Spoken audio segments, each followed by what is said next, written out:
to give you and Bobby tonight. Bobby's performing, but we still want to make sure. Okay? Duta. That will be needed for dinner. Dinner. Yes. Band is very important. Thank you. You guys have done so meticulously. We will try. Let's finish it up, then we'll talk. That's what a career is. Non-member থেকে কিনে নিতে হবে. They have to buy. JCC. Non-member, they have to buy. JCC. Right here. Hasib.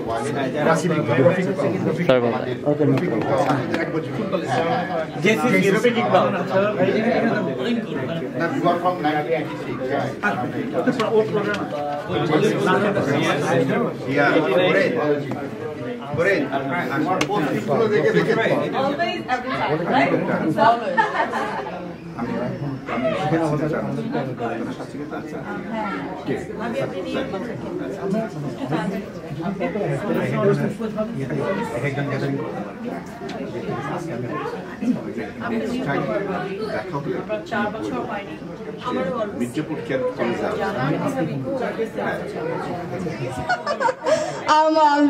আচ্ছা, সিস্টেমটা আমি একটু আরেকবার বলতে চাই।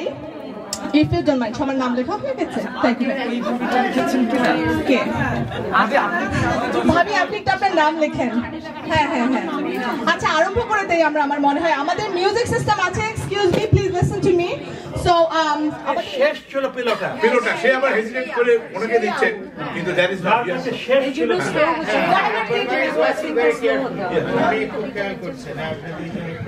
মানে আপনারা দুজনে যে ডিসিশন যার কাছে what I want Kamina, please passing the pilota pass করবেন একটু fast. No, please, ladies, we are having fun, okay? So the thing is, the bottom line is that যখন music will stop, আপনি হঠাৎ করে hesitate করে তাকে দিবেন না। That is, আপনি hesitate করছেন, তখন কিন্তু okay? So that's what it is. Pillow passing একটু slowly হবে। That's it. Music. আচ্ছা এই মিউজিকটা আপনারা স্টার্ট করতে All right, we're gonna start now again. 1, 2, 3, 4. music took too long with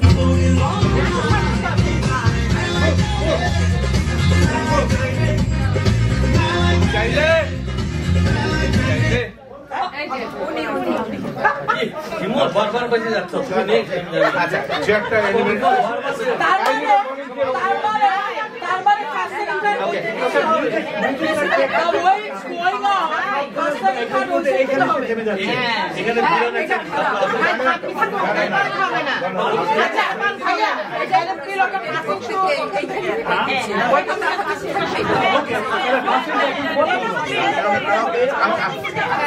আমি ব্লাইন্ড করে দিই ব্লাইন্ড হয়ে দিচ্ছি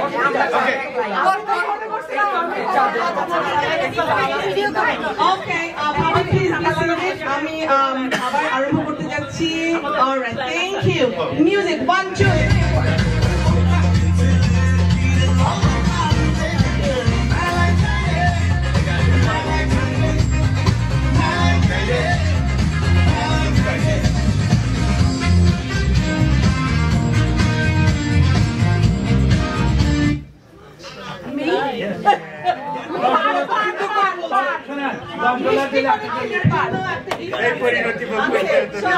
এখনই আমাকে পুরস্কার পরাজয় পুরস্কারটা পাইতে চাই এখনই আপনার বিগত চাকরি আমার সাথে ডিনারে যাচ্ছে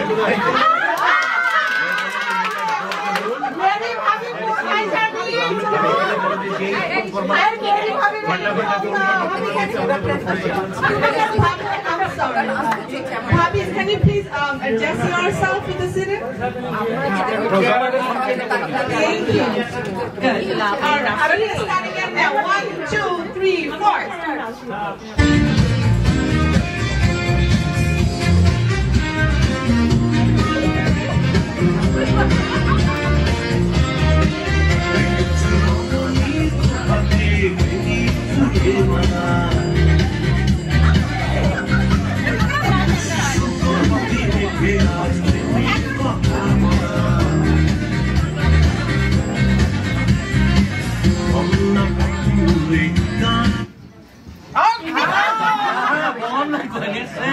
Something wrong.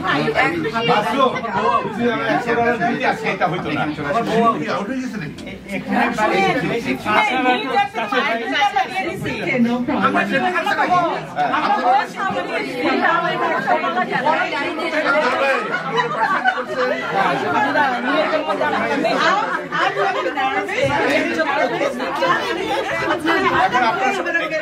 এখানে কি সবাই আপনার বাইরের না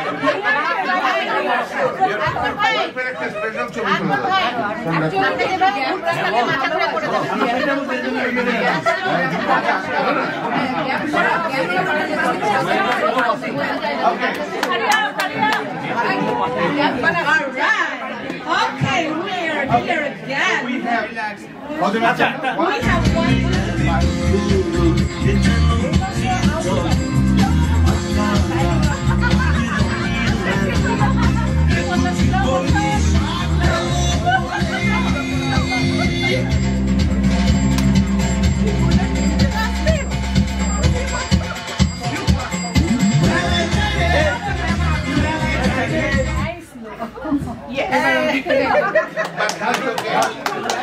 Alright, we have 9 more contestants. I'm really getting nervous. I'm not playing, but I'm really getting nervous. Oh my god, my heart is beating like anything. Wow, 9 more contestants. Alright, 1, 2, 3. Yes. No, this is good. Space between you. Ladies, space between you. Yeah. After I thank you for your help. Thank you. Without you, I'm nothing. I'm telling you. Trust me. Okay, all right. Are we ready? Yeah. Let's go.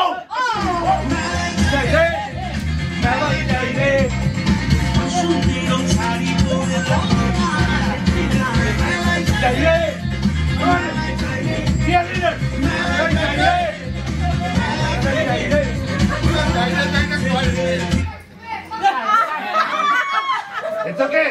It's all right. It's all right. It's okay. We can do it anyway. All right.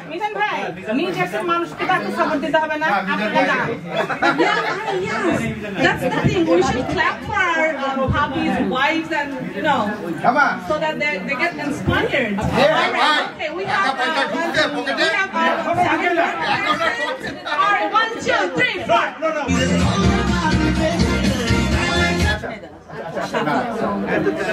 আচ্ছা একটা condition জাজ বলছি কানে কানে সবাইকে whispering কোনো chances যদি first হয় আমার পকেটটা খালি জোরে বলেন ও সরি আচ্ছা শুনেন কাই মিজান $100 দাও যাও না $100 দাও তুমি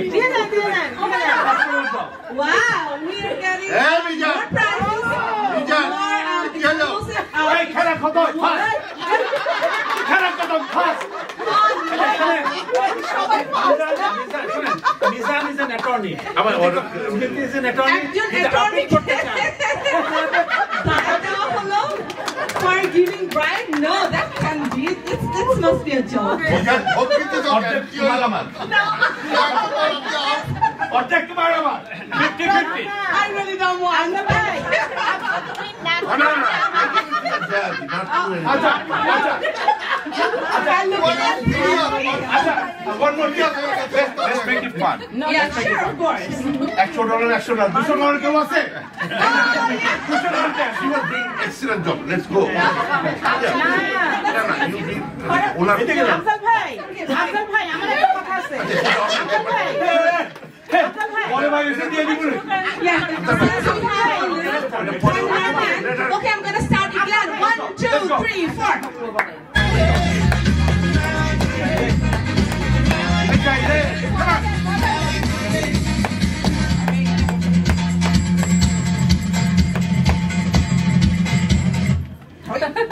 Hey, শুনেন লাস্টের থেকে 5 সেকেন্ড ফাঁকে দিয়ে দেন আমরা এটা শেষে রিজার্ভ করব So now we have how many ladies? It was going on very fast. So how many ladies? We have 7 more contestants. Guys, I'm so lucky. Yeah. 7 ladies and 1 guy. Oh my God. You are so lucky. I am so Can fortunate. you bear it up, Bhai? I have a question. Can you bear it?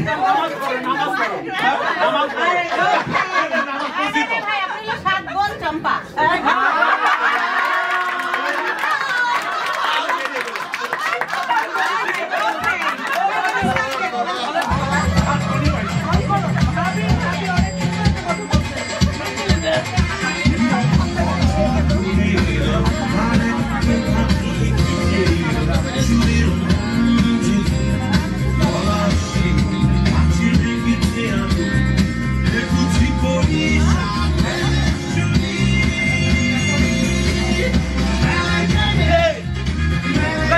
Everybody!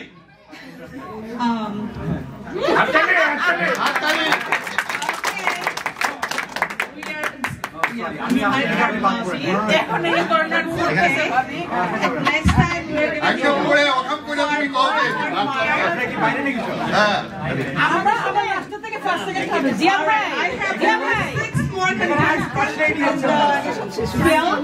in the dais.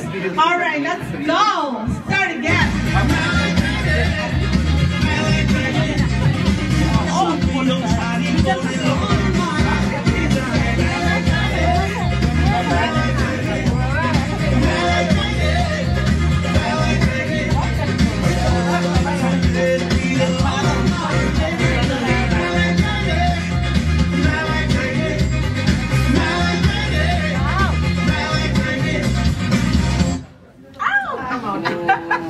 That's okay. 5 more contestants. You know what? I'm getting nervous. I'm like sweating. I don't play. That's why I don't play. Yeah, that's why I don't play. I'm trying. I'm trying to control myself. Okay, one more time. After five, you can't be there. It's gonna be partial. please তোমারও share করব Let's go again. 1, 2, 3, 4.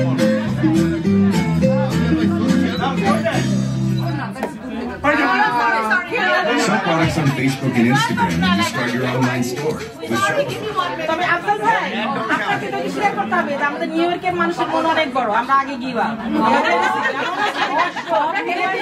হবে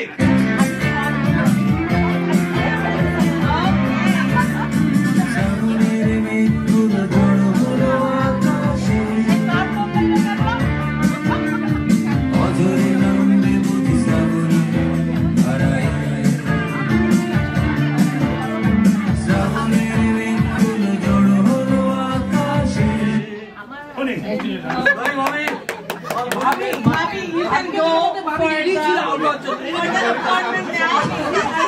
Bobby wanted to go somewhere outside. You are here for Biti Bobby, right? Biti Bobby. Biti Bobby, I have a question. Do you have the appointment on still? You can go now. But when will you get your appointment? Okay, all right. We have 4 more contestants. All right, cheer them up, please. Okay, come on.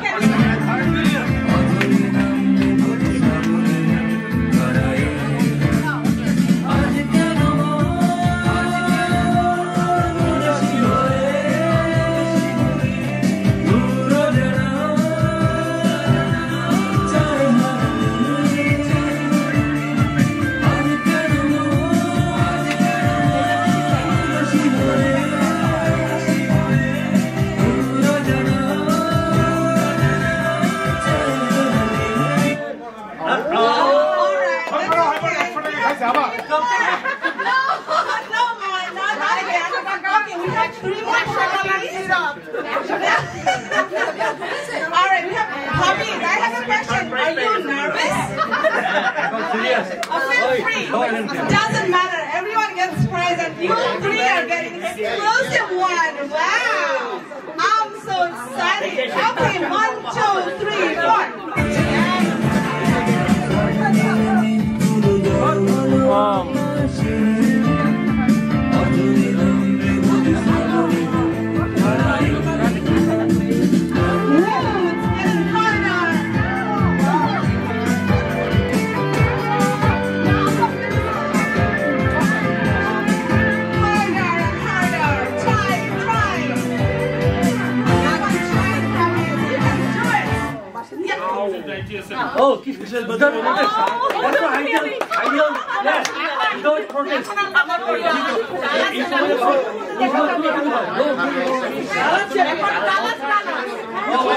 my gosh.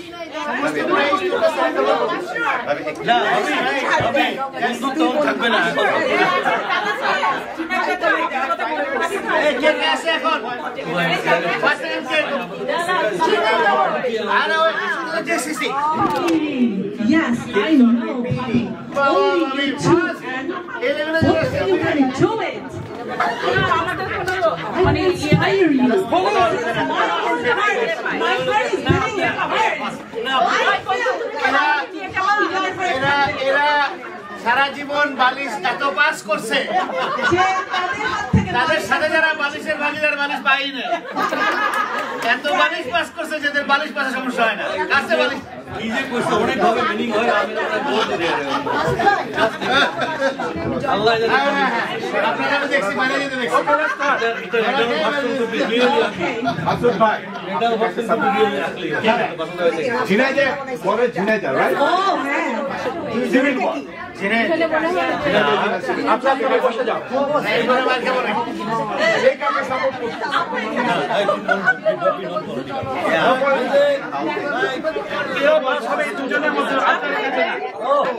Okay, honey. So for you, I have something. Papi, the way you are over, two puppies.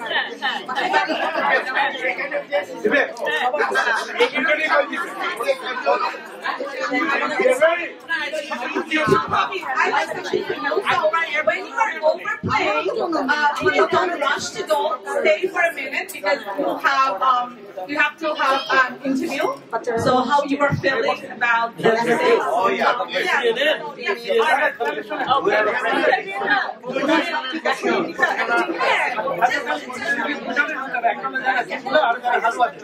That's okay, yeah. They can also do that. All right. I have no problem. All right, okay. I'm gonna go again. 1, 2, 3,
Jan is gonna declare the winners. I'm inviting her.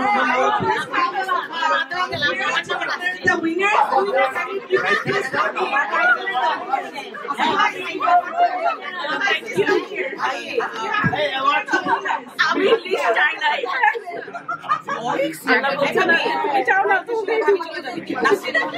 আমি চাই আমাদের president সাহেব সব ভাবিদের সাথে একটা ছবি নেই কেন শুধু মাসুদ ভাবের সঙ্গে ছবি তুলতে দেখেন যে সিনিয়র না ওই আচ্ছা both are permitted not both আমার হলো এক্সক্লুসিভ আমরা সমর্থন করলাম আপনাকে আমাকে so thank you you did a good job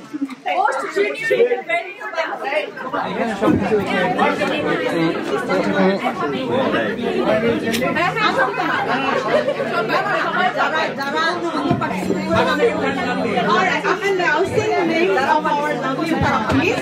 Please come on the dais to to get their prize from our honorable President Nikombai. First, I'm gonna announce the name Miss Nazreen Iqbal.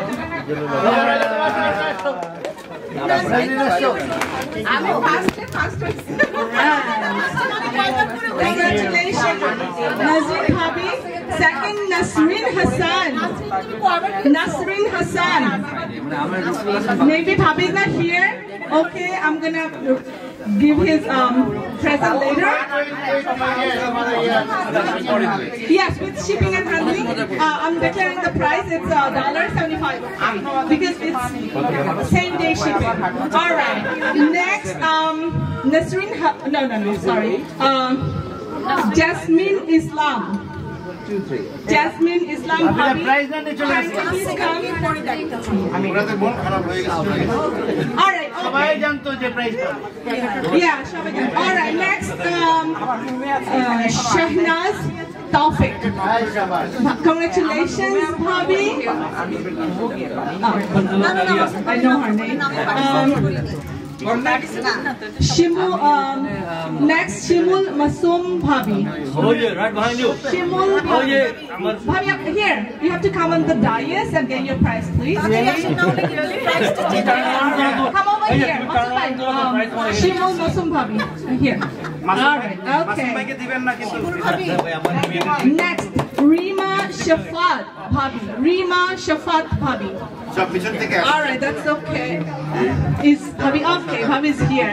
Congratulations, Bhabhi. Thank you, Master Bhai. Next, Shimu Bhabhi. Shimu Bhabhi. Congratulations, Shimu Bhabhi. Next, okay, yeah, that's Shimu. All right, next, Soheli Kadri Bhabhi. Oh, this is Kadri Bhabhi, our course name. All right, okay, congratulations, Bhabhi.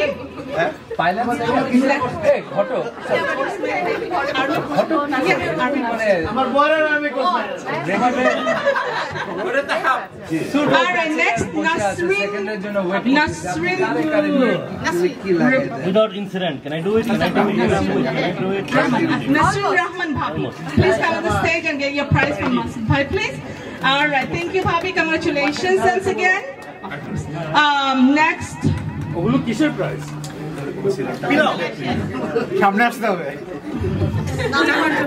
Ilya Rahman. Ifat Rahman. Oh my God. Ifat Rahman. Congratulations, Bhabhi.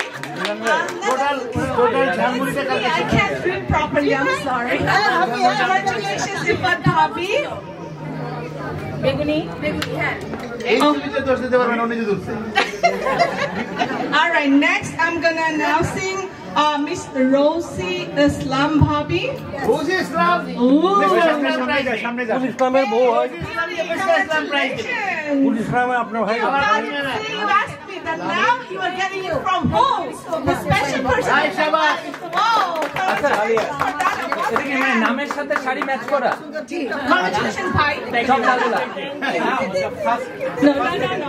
তোমার একটু প্রশ্ন করা উচিত যে পুরস্কারটা পাওয়ার পরে আপনাদের মনের অবস্থা কি এখন? অবশ্যই আমি করব, ডোন্ট ওয়ারি। আনোয়ার ভাই এই ছবিটা দেখা দিয়া তাদের ম্যারেজ ডেতে কি বলে তোমার দিছিলাম না। So next I'm going to announce the last Miss Rashu Bhabhi. All right, okay. Rashu Bhabhi. কই? দরকার ছিল একটা। এজন্য মেয়ে এই সাইডে আসুন ভাবি, ডান সাইডে আসুন। ভাবি তাকান Congratulations, Bhabhi. তোমার পান খাইছে গো? তোমার পান জানবে রাতে পরে। Now, I know this is the Mahindra Khan. So far, I know the exclusive gifts for the first, second, and third, and that prize is gonna declare.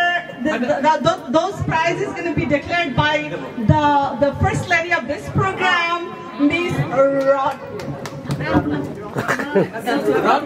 Ratna Masud Bhabhi. She is my apu, so I know her. Bhabhi naam bhula geye. All right, kindly please come on the dais and please hand over the first, second, and third. আমি মাসুদ ভাই জিজ্ঞেস করছিলাম যে আপনার boyfriend আপনার বিয়ে করবো কে ভারিয়া ভাবি নাকি তুই করতে পাবি কোথায়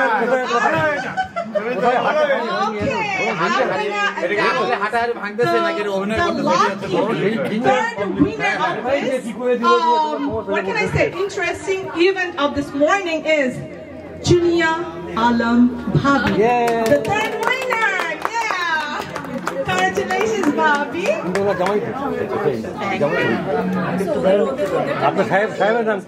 All right. Now, the next one is the second gift. Second prize is for Miss Nasrin Habib Bhabi. Nasrin Bhabi to nahi ekhane. Okay, she's out. That's okay with me. Shipping and handling. All right, shipping and handling. You know already, but I'm going to tell it again. It's $75 because it's same-day delivery. All right. So the first prize is going to get our special. She's also my uncle. Sorry, I'm saying. Yeah. She's also Lima Chaudhary. Yay! Congratulations, Apu. কেন জানি ওর চেহারা দেখে মনে উনি first হবে খবর আছে না দিলে খবর আছে Okay, by the way, Madina, the gift is chosen by me. All the gifts I will choose for you. One pumpkin, give it Ratnapu, I really like to thank you for being here. And I love you always. You are my sister. Hey, once again, Chominia prize sector. Photo shoot prize. এদিকে তাকান এদিকে তাকান মাসুদ ভাই এদিকে তাকান হ্যাঁ ready কেমন একটা অলিম্পিক ভাব লাগছে না Thank you. I want to thank you all for your participation. Thank you so much for helping me a lot. After you help back with that, আমার জন্য এটা really wasn't possible. Thank you so much. And inshallah, obviously, আমরা আরো মজা করব if it happens. All right. আমার জন্য gift দেয়া হলো না। What is my gift? Someone should give me a message. Oh my God!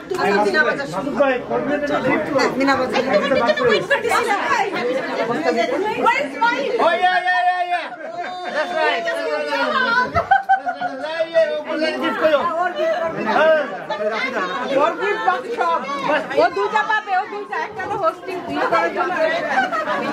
Hey, she gets two. One from the president, one from the first. Okay.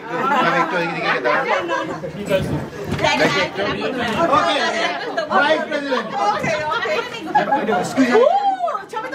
আমি দিলাম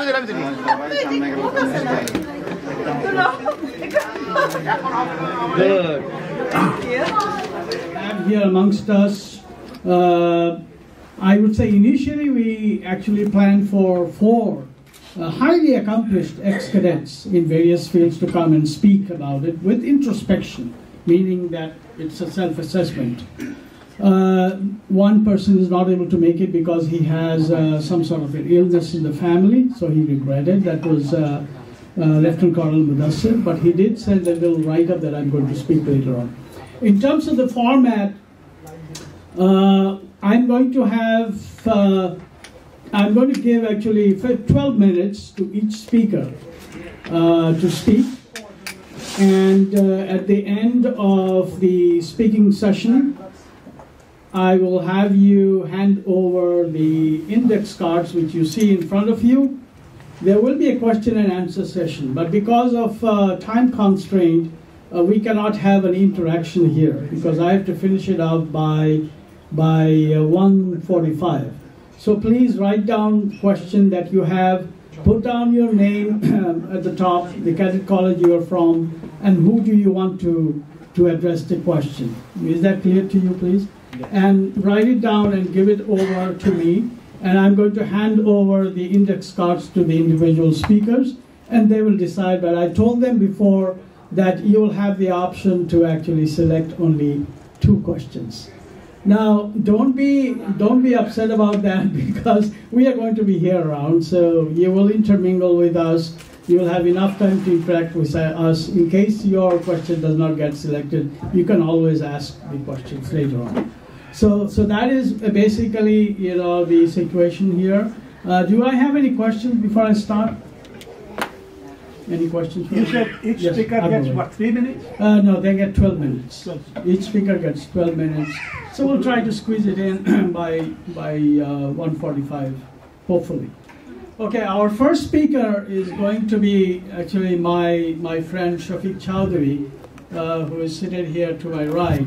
And most of you know Shafiq very well, as a matter of fact. He was the cadet captain, as you know, and I consider him to be like a celebrity because when you have seen the Bangabandhu satellite go up, and you must have seen or known that Shafiq Chowdhury was the director of that program.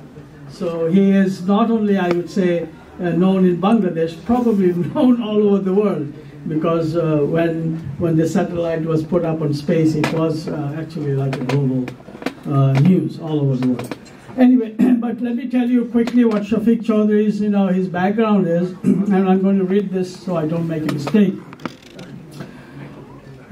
He holds a master's degree in electrical engineering with a specialization in communications from the George Washington University. Shafiq, if I make any mistake, please correct me, all right? And he has a BSc honors in electrical and electronics engineering from the University of Birmingham in the UK.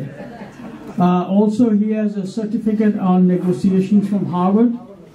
He is the managing partner at Space Partnership International, SPI. I guess this is the organization that was over 45 years of corporate experience. And he was the SPI's team leader for the $300 million Bangabandhu satellite program. Prior to his joining SPI, he held senior level positions at GE, Comstat, Nomad Digital, Omnisat Communications, and the list really goes on and on. So you can understand, the level of, the accomplishments, that this guy has. So I'm not going to continue further with this. Shafiq, if you want to add, feel free, it's your discretion. So let me turn it over to him. And what I'm going to do is, because there is a tendency for some of them, and I'm not outside that rim, that when we start speaking, we don't know how much time is expiring. So at around 10 minutes or so, I'm going to hand over a little sticker saying you got 2 more minutes left. Okay, so please do not be offended with that. Shafiq, it's your turn. You want to use this or I guess so. How do I turn this off? Hello. Assalamu alaikum and good afternoon. Very good to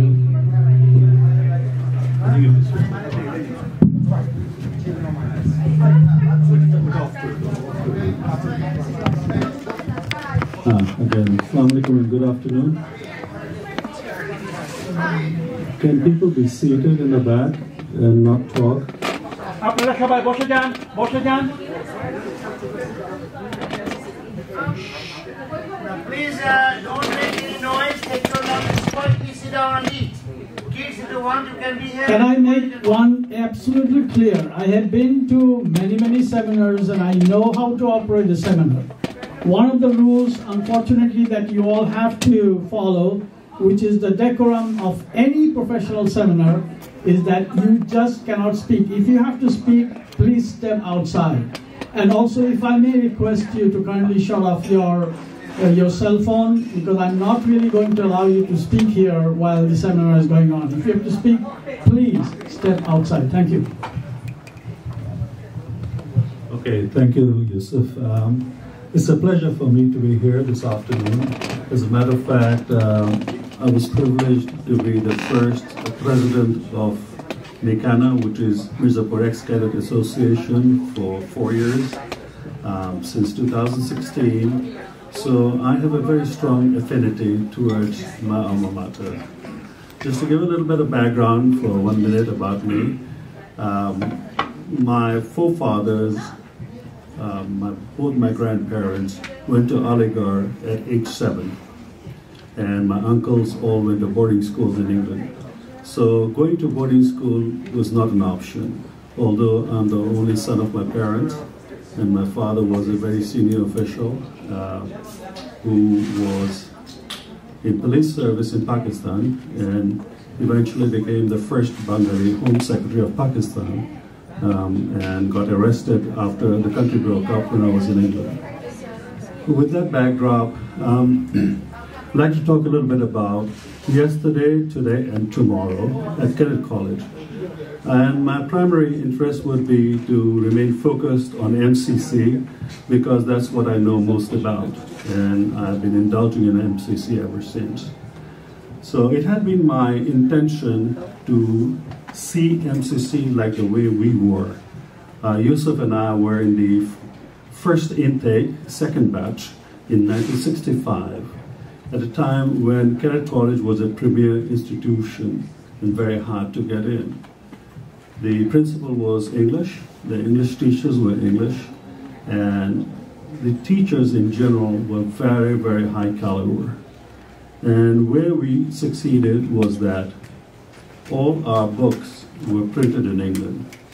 You know, the geography book, the grammar book, and so on and so forth. It is probably... Hello, it's too loud. Turn it down. We're trying to make it louder, yeah. Because the mic's in the wrong place, you know. Put the mic in the middle of the aisle. Speaker, I mean.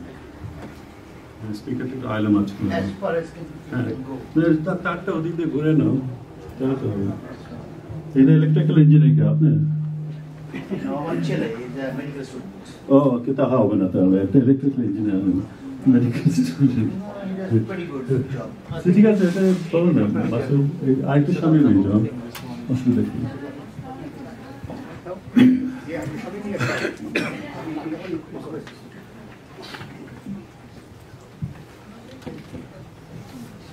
And that's much better. You have it a little better. Okay, good. This is how they do it in the mosques. Okay. It works fine. এখন শুনতে পাচ্ছেন? হ্যাঁ বেশি জোরে হলে আবার কষ্ট হয় শুনতে হয় না I'm fine. Thank you so much. Thank you. So I would say that most people sitting at this seminar are from the old school and have been very privileged to have teachers and surroundings that are very conducive to a good education. It so happens that at that time, in the 60s, all Kenet College institutions were considered to be a place of learning from which the graduated students would eventually participate in running the country, in higher level jobs in civil service or in the military or what have you. And it still prevails, I believe. And I'll tell you why I believe that. But ever since the independence, things had changed. Bangladesh, which was a hinterland for Pakistan, there was a vacuum for business and other development and so on. So people had opportunities to do something else. So not everybody wanted to study overseas or go beyond whatever. They got into businesses, and the intakes into the Kenet College changed. Before, at our time, there was hardly anybody whose parents would send you overseas to study at high school level or undergraduate studies. But after 1971, that became quite commonplace. So there was, I would say, a brain drain also, which made the Kenet College intakes not as competitive or as bright set of students as we had envisioned at our time. Competition during our time was very, very high. My friend Yusuf Rahman that you see here stood first in humanities group in metric. There were only 4 boards, and Dhaka board was all-encompassing, the most powerful board. I got the highest mark in English in HSC, 74%, which unheard of, okay? But those kids don't exist. But something is anomalous, which gives me pause to think. So as I indulge myself in the present, which was when I am a founding member for Mecca in Dhaka, CCCL of Dhaka, Mecca of the United States. So my heart is with MCC. And I've always, been in touch with MCC and tried to see how to help it progress. The curriculum and everything has become a little political. In Bangladesh, the government sets a curriculum. The teachers are evaluated against that curriculum. And at MCC, everybody gets a golden 5.0 GPA. But nobody gets admission at Buet anymore. In our time, everybody got admission at Dhaka University and Buet. So to me, it's a dichotomy. I don't understand how that's possible. And yet, when you look at the listing, apparently Yusuf told me Bangladesh publishes lists of high schools in ranking. None of the colleges are on the list. How can that be? And yet, from my perspective, it prevails that Cadet College gave me that overall training, understanding, tenacity, endurance, all these things for which I became a very successful international engineer. I have delivered products and services for ComSat in 66 countries around the world. I've spoken in many occasions on many subjects and so on. I truly pride myself as somebody under whom a lot of white people have worked and learned from me. I like imparting knowledge. And a lot of this came from the teachers that taught us that many years ago. The grounding of a tree has to be strong for the tree to rise and have the branches. If your grounding is weak, the tree will fall over. So Cadet College gives you a very all-rounded upbringing. Something I've seen that is not in the construct of my cousins or others who did not go to Cadet College. You see, the Cadet College teaches you team building, how to share your thoughts, how to compete against inter-house competition, and then the athletics and all that build upon itself to ground you up as an independently motivated person. And this is what prevails in all of us who are successful in the United States. Otherwise, you wouldn't be here today. So with that, I think I'm encroaching about 8 minutes of my time. Going forward, let me tell you what we have done. And Mir Mizan was very helpful in this thing with me. So one of the things we evaluated, along with some of my junior colleagues who are very, very prominent in America, I'm forgetting his name right now. There's a math professor, Ohio University, Tanvir. Dr. Tanvir Saleh told me, Shafiq Bhai, we need to do some lateral learning. And I didn't even know what he meant at the time. So I, along with some others, instituted something called e-learning. So we have a room like this with 20 seats.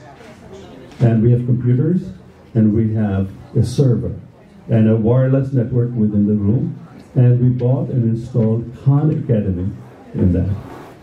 You cannot imagine the demand from the cadets to go and learn Khan Academy. So what we've also done, we have given 3 laptops to the MCC school, which is a junior school for the teachers' kids to study. And I bought from them Khan Academy software in Bangla. So for kindergarten and class 2 and class 3, they are now translating that in Bangla. So this is called lateral learning. Learning beyond the curriculum and the syllabus, such that you can handle what is developing in the world. So what happens is that no parent in this world, even in America, would want the high school to be 15 years. High school ends at class 12. High school really should end at class 15 compared to our father's time. There's so much development, so much has happened. There's not enough time for you to absorb everything. So I'll tell you a little bit about what happens in the high school where my children went, because I was also very involved with them. So what they did in order to accommodate the development of time, they made some core courses like languages and history, and some others, core courses you have to take. They run for the whole year. Then some are called elective courses, which run half a year. And some are courses that you need to know because they're new developments, like, some stuff on graphic design, some stuff on computer-aided whatever, something. So they run 1/3 of a year. So this way, they manage to pack more into the kid before he's launched into the open world. So these are the kind of things I would say we need to do going forward. We, meaning this room collectively, we need to participate actively with our cadet colleges and enlighten them from our learnings here so that they can go and implement that. So I truly believe that everybody who is attending this CCCNA event should really try to pay back to your alma mater. And that is the contribution you can make that will be good for your alma mater going forward. Thank you so much. Thank you, my friend Shafiq. As you could just find out, what a speaker he is.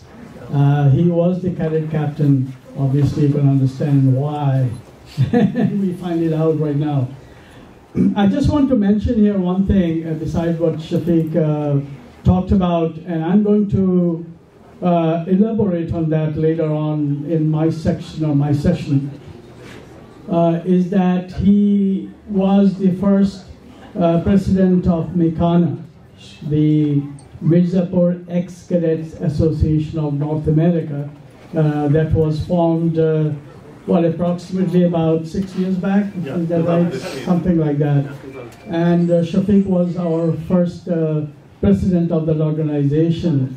And during his term, he set up a beautiful computer facility in our cadet colleges in Mirzapur at a cost of about $35,000, something of, We raised that money from here. Right. And almost all of that money was actually raised from here. So that is an example of like what ex-cadets can do, for their alma mater. So let me continue with this. We were supposed to have also amongst our midst as a speaker, Lieutenant Colonel Mudassir Hussain Khan, which most of you probably also know, another very, very brilliant Army officer. He does all kinds of things. He's one of those, master of all trades. The other day he sent me an email, actually a YouTube of his song. So he's a singer, he's a writer, he's a social advocate, and so on. He's just a brilliant man. We just unfortunately could not make it today because he had some sort of emergency in the family, so he regretted. But he did send me a write-up that I'm going to read out to you.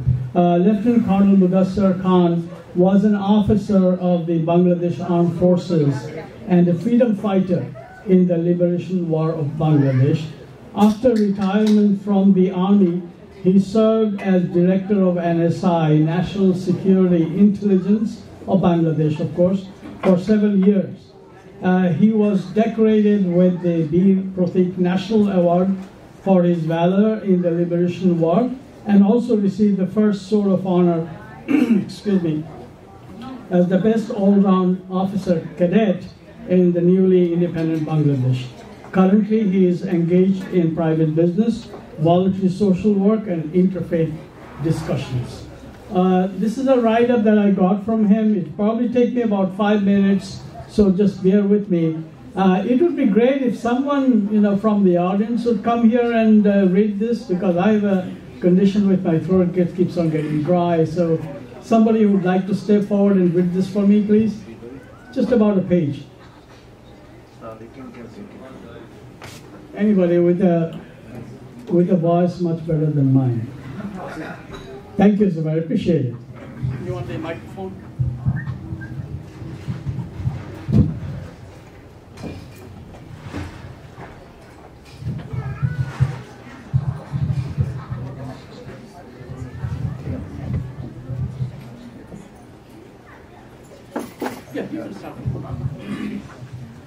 So this is by Lieutenant Colonel Mudassir Hussain Khan, retired Bir Pratik. Dear ex-cadets, Assalamu alaikum. Expresses his regret. At this time, he can't be here, but he's deeply honored to be able to share some thoughts of his. Historically, cadet colleges fulfilled the void and existed among Muslims, especially what is now Bangladesh. Commensurate with set objectives of these shining institutions, students passing out of cadet colleges continue to leave behind their sterling marks in every sector of national lives. A close look at their overwhelming presence is not only the armed forces but also in government and private sectors at home and abroad carry evidence of such a claim. But Bangladesh is confronted with the often asked question in a country that is still grappling with the enormous challenge of providing basic education to more than 40% of its population. Are the end products worth the cost maintaining the cadet colleges? Hence, I call it a time for reckoning and recalibration. Also, Lieutenant Colonel Mudassir asked if we are ex-cadets doing enough to repay the debt we owe to the nation that bent over backwards to educate us. We need to take a pause and reflect on the following realities. The vast expanse of land where cadet colleges are built, on which numerous other schools and colleges could have been accommodated. The extensive structures erected for residential and academic accommodation, games and sports, and multiple physical trainings. The manpower employed for academic and training purposes, the food and the clothing provided to the cadets, round-the-clock supervision and monitoring of students' activities, and the list goes on and on and on. Being the beneficiary of a glorious institution such as Janata Cadet College, I am in no mood to trivialize the achievements and contributions of the Cadet College graduates. I, however, have the burning desire to see them contribute much more, as is expected by those continuing to support.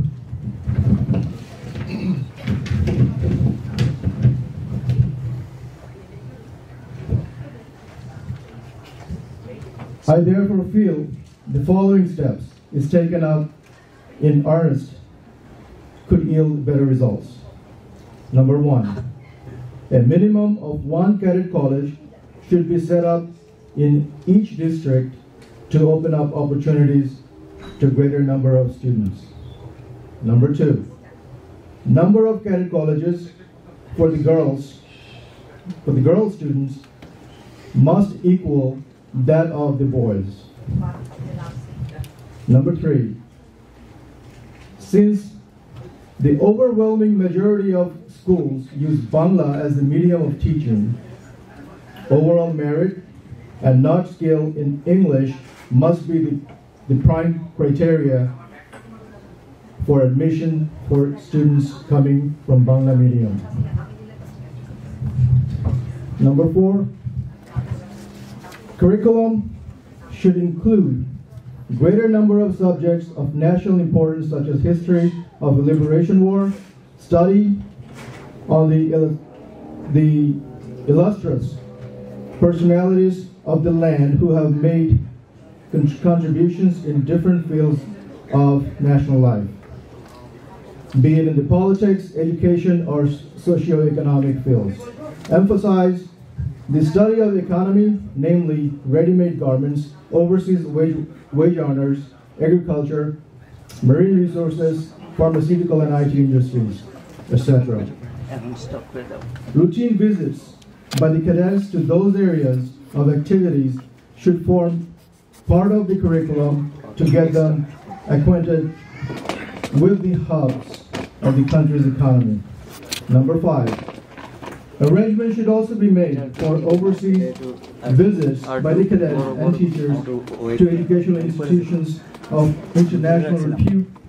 He spent most of his professional life in Tennessee, working for the U.S. Department of Veterans Affairs in executive rank, equivalent to Lieutenant General. So we could as well probably call him Lieutenant General Salikin.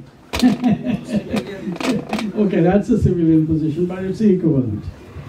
He recently retired and is currently in private practice and Director of Clinical Research at Georgia Institute of Research. Dr. Salikin joined the Bangladesh War of Liberation. So we have another freedom fighter in our midst at the age of 16. What incredible. It's all yours now, Dr. Salikin. Thank you very much. I have a habit of standing and speaking because I've been teaching the residents and medical students. So I express better. And if I sleep, if I stand, I feel sleepy and I talk something which is not appropriate sometimes. Now I thank you very much. I feel privileged to be able to speak to an intellectual gathering. I consider them as a segment of enlightened Homo sapiens. Now, the topic that I have to speak is past, present, and future. Everything has a past, present, and future. So, Cadet College, first means, was there any need for Cadet College? Is there any need for Cadet College? And will there be any need for Cadet College? If we look at the past, there was a need for Cadet College because we got superior education than our contemporary. But is education enough for a human being? Is intellectual development enough for a human being? How do you do that intellectual development? If you're not a good person, you've got PhD, you've got Nobel Prize, you have nothing. If you're not a good person, and who is a good person? Anybody who does good deed is a good person. Anybody who does bad deed is a bad person. I know students of Cadet College who have done excellent things for the human society, and I also know few Cadet College students who did horrible, horrible things. Let us be honest and be frank to ourselves. Why this is happening? I was thinking for years after years, and I found a solution. People can talk about problems, but only few people talk about the solution to the problem. So I thought about the problems, I'll give you the solution, then you start thinking about it, if it is good, and you spread, and if you not, criticize. That means there should be something in the market to talk about for the development, for the betterment of human society. My success in life, your success in life does not depend on how much money you have made, what is your social position, what is your intellectual development. Your success depends on how far you have been useful to other human beings. How far you have been helpful to other human beings. I'll tell you one incident. In 2013 there was a genocide committed by the government in Shapla Chottor or something, and innocent people were killed. I'm not telling you to take any political side or nothing, but this is an incident. I'm analyzing the incident. The person who orchestrated the incident was the initiator and propagator. That person is a product of Cadet College. I'll not tell the names of the person, I'll not tell the names of the Cadet College, so we have the why. Why somebody does good things, why somebody does horrible things, a human being. Because you have to see, where does the learning come from? The moral teaching comes from the family. And family consists of father and mother. Your mother is the first teacher.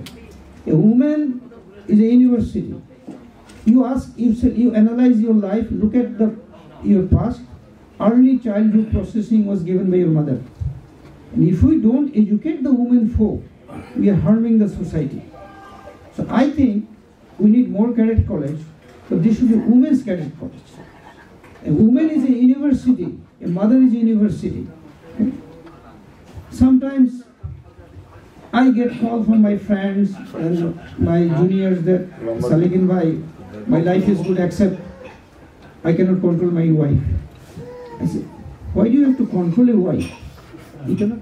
And during all that time, I was kind of also addicted to teaching. I never gave up. I was also a full professor adjunct at NYU during this entire period. So I'd love to talk anyway, but let me proceed on to my section. Zubair, could you put up my slides, please? I do have 3 slides for you, and I'm going to take you through those slides very, very quickly. Not all of the slides, I would say, are equally substantive. Some of these are. The first slide that I'm going to talk about quickly is about the history of the cadet colleges, and I know there are people here, including our Akbar Bhai, who is from Fazlur Cadet College, will probably be able to tell us a lot more about the history of cadet colleges. But what I see here, and I did a little bit of research myself, asking people that do we have cadet colleges in other parts of the world? And most of them sort of said, we don't know. So I have come to sort of the conclusion, and you can correct me, is that it's something probably very unique, to Pakistan and Bangladesh. In other countries of the world, cadet colleges are usually the military academies itself. So it is probably very sort of unique to other part of the world where cadet colleges are secondary, boarding, quasi-military institutions. So that leads me actually to a question, is that why? Why do we need to have these kinds of specialized institutions? And you may have your own justification about it. I'm just questioning you that we better come up with a good reason as to why we should have a specialized boarding schools of this kind. So that's a question, and I really personally do not have a good answer to that. I just want to mention, which is my third point here on the slide, is that after the independence of Bangladesh, an education commission was set up under the tutelage of Dr. Qudrat-e-Khuda, who we probably all know about, right? He was long gone, but known to be the most brilliant scientist that we had at the time. And the commission report, which I have a copy of, and it's actually a pretty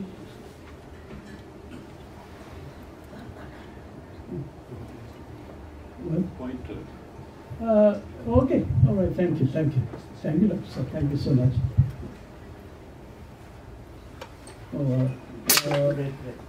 Push the red button. Okay. Oh, I have to keep. Okay, got it. All right, thank you. So what I just wanted to say is that this report, which was released in 1974, they had some really scathing remarks about cadet colleges, the English medium schools, and it sort of tended to say that cadet colleges cater to the elite, sections of the population. These are English medium schools. So the conclusion of the commission was that maybe we should dismantle cadet colleges. So you should know that. So the history of cadet colleges is not really a very smooth one. But fortunately, during that time, some of the senior army officials, and I believe General Usmani was one of them, right, Akbar, who came forward and said, no, we are not going to allow the cadet colleges to be dismantled. So cadet colleges survived the onslaught. And I believe that Sheikh Mujibur Rahman was also part of that savior. Why I say that, this is really a secret, because his son, Sheikh Kamal, happened to be my very close friend. And I and Sheikh Kamal went to the same school, which is Don's Kindergarten School, which was a purely English medium school, and we were taught the Bengali, what I should say, the language, starting from grade 4. So he was just like me. We could hardly write Bengali when we were taking the SSC exam. So understand now, I can tell, with some degree of confidence that Sheikh Mujibur Rahman had a soft corner for the English medium schools because his own son went to English medium school. And obviously he had a soft corner for Cadet College, and then we survived. So let's move on to the next slide. Just a little bit of history, sharing this with you. And this is really the main crux of my discussion today. As an economist, I asked the question, how much does the government spend on Cadet Colleges, right? A very relevant, pertinent question to ask. So I went around, called up my friends in Bangladesh, in the army, and other economists and professors, and said, are you crazy, Yusuf? মাথা খারাপ হয়ে গেছে নাকি তোমার? বাংলাদেশের এই ধরনের information পাওয়া যায়? কখনো তুমি এটা পাবা না. It is impossible. And this budget is under the Defense Department, so you will just not be able to get this. তোমরা বিদেশে থাকো, থাকা তোমরা মনে করো যে হাতের কুড়ির মধ্যে এইসব ইনফরমেশন আছে. I'm like, come on, man. This is supposed to be public information. Why? Because this money is coming out of public pockets. People are paying for it. So it gotta be public information. You gotta give me the information. Say, no way, this information is not available. So I did not give up. It took me about a month until I was able to find a very good economist friend of mine, who is also from our cadet college. He told me, Yusuf Bhai, under all circumstances, please do not reveal my name. So I was able to get the document. I have a copy of the original document, which is really a picture of the budget document itself. And this is, guess what I found? That in the fiscal year 2020-21, and this is only operating budget. And as an economist, just to let you know, that when the government spends or appropriates on something like that, there are two aspects of this money. One is the operational part of it, and the other is capital programs of development. So this money, the number that I have put up here on the screen, does not include development expenditures. It's only operating expenditures. And in that fiscal year, the government of Bangladesh on the 12 cadet colleges spent roughly $22 million. And this is not my number. I did not make it up. This is a concrete number. And if you are interested, I can even send you the original copy of the document. So I take this number and I ask myself, well, let me try to get a little bit more out of this. So I asked, how many cadets do we have in a year? This is again a number which is not a concrete number, by the way, but it's a pretty good guesstimate. And I figured that in each cadet college we have roughly about 300 students in a year, times 12. We have 12 cadet colleges, as you know. So that gives you about 3,600 cadets in a year. And you divide the $22 million by that number, you get approximately $6,000 per cadet in a year. That's only the operating expenses. If you ask me, well, Yusuf Bhai, if I have to add up the development expenditures, what is that number going to be? I don't know, maybe roughly about 8,000, maybe a little bit more. I really cannot answer that, but it will be in that range. So here's my question. So for each one of us, the government spent about $6,000 a year. And you multiply that by the 6 years that we have been in the cadet colleges, this is at least $36,000 US. And if you add in the development expenditures, my take would be it's probably close to about $50,000. That is the responsibility, that is the debt that we are shouldering. I'd like you to keep that in mind.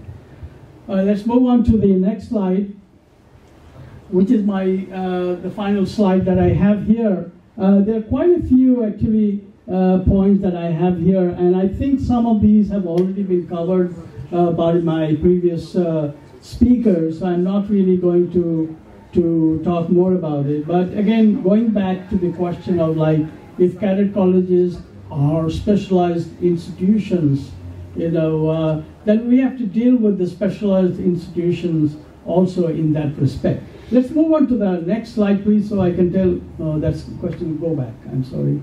So part of it is actually missing here. Anyway, what I wanted to say is that if cadet colleges are specialized institutions, then we have to dedicate the money and use the money taking that into consideration. So for example, we have specialized high schools in New York City. And if you look into the curriculum of those specialized high schools, you will see, first of all, they have fantastic laboratories. They have like superb faculties who are highly paid. And they have programs that are done in conjunction with some of the best universities in the city. They have these exchange programs and so on and so forth. So I think you cannot really justify that we're going to spend $6,000 per cadet in a cadet colleges, and you expect that most of them will show up or turn out to be the best professionals or the leaders of the country. But at the same time, you don't have the best of the faculty. You do not have a good laboratory. As a matter of fact, when we went to, what was the state of our laboratory? The same as 40 years ago. There you go. See, those are the questions that I have, that I think we need to address this issue very, very carefully and figure out how do we need to actually spend the money in order to have or bring out the best professionals.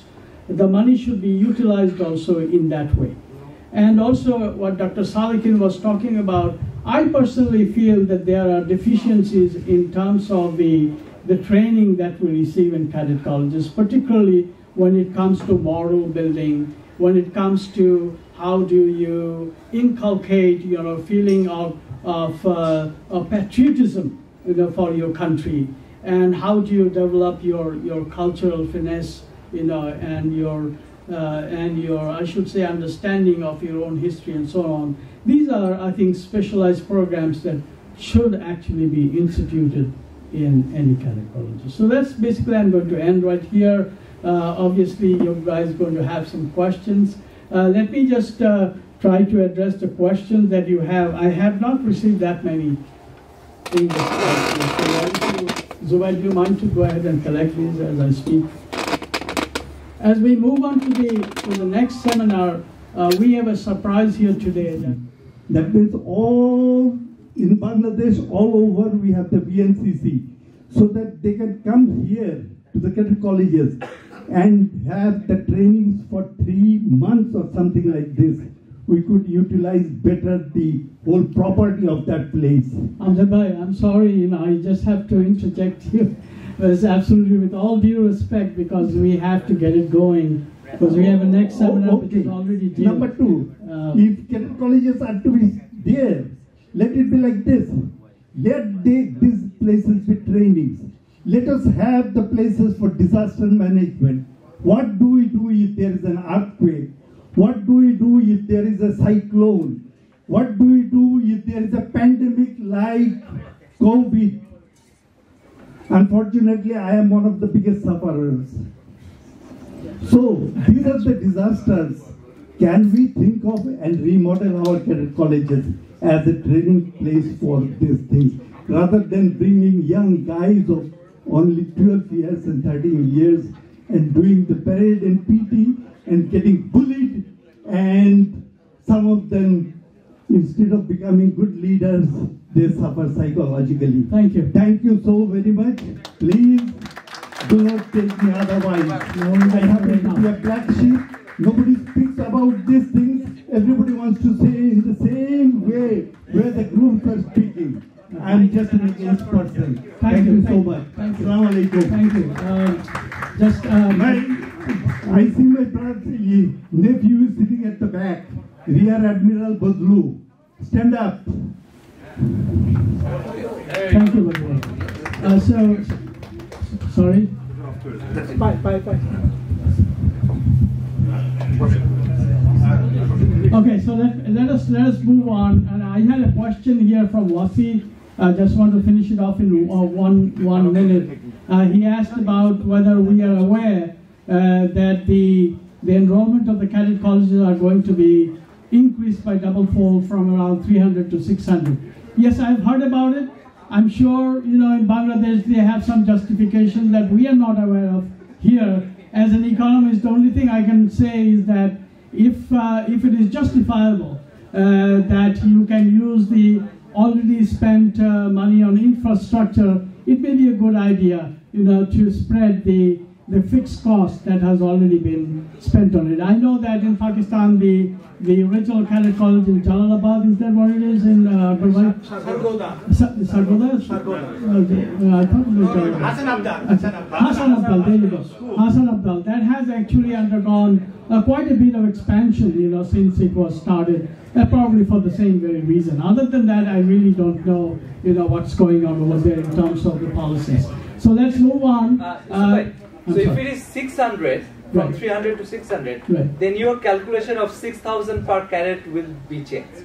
It will be changed if the operating expenses are not increased, but I'm sure the operating expense has to go up because the operating expenses includes your money for the faculty, you know, for the electricity and all of these other ancillary expenditures, which in economics terms you call variable costs, and they have to go up if you have more enrollment. I don't have a figure for that, but it's not obviously going to be a lot smaller than the 6,000 that you see up there. Can I have 1 minute? Yes. Can I have 1 minute to answer? You want a rebuttal of that? Not a rebuttal, but a discussion. 1 minute.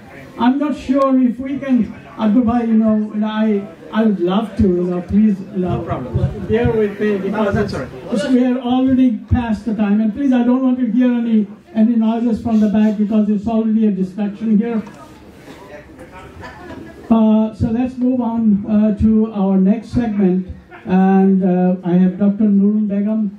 Would you mind to come over here?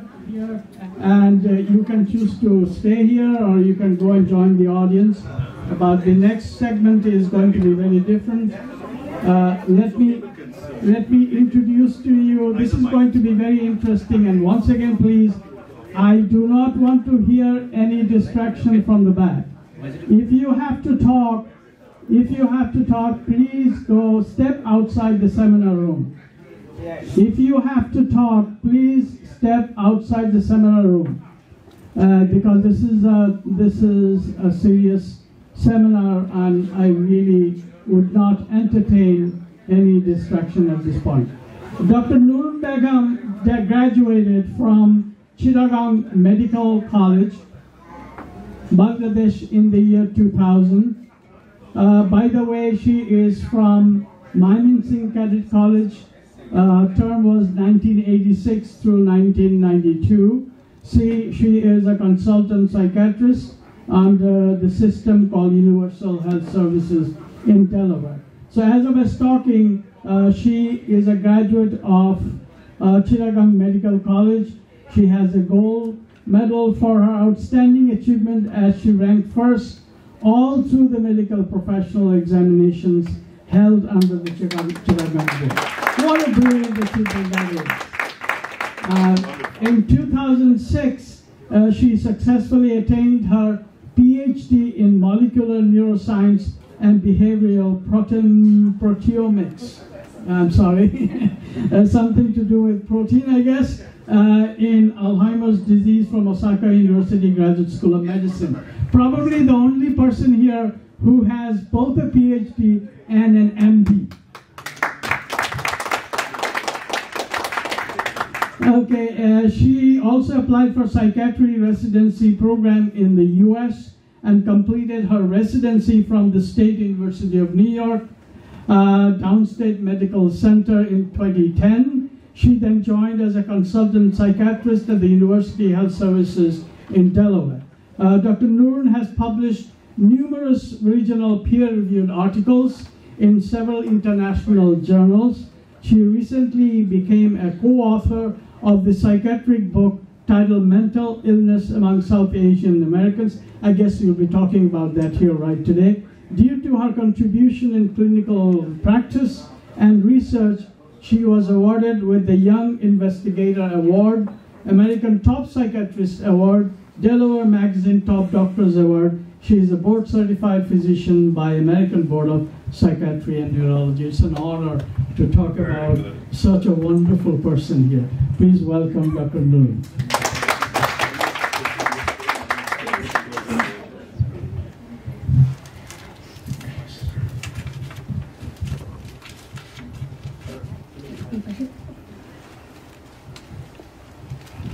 ধন্যবাদ ইউসুফ ভাই। আমি প্রথমেই আমার অগ্রজ, অনুজ এবং আমার সহপাঠী carrot যারা এখানে আছেন এবং যারা তাদের পরিবারবর্গ এবং প্রিয়জনরা আছেন তাদের সবাইকে জানাচ্ছি শুভেচ্ছা।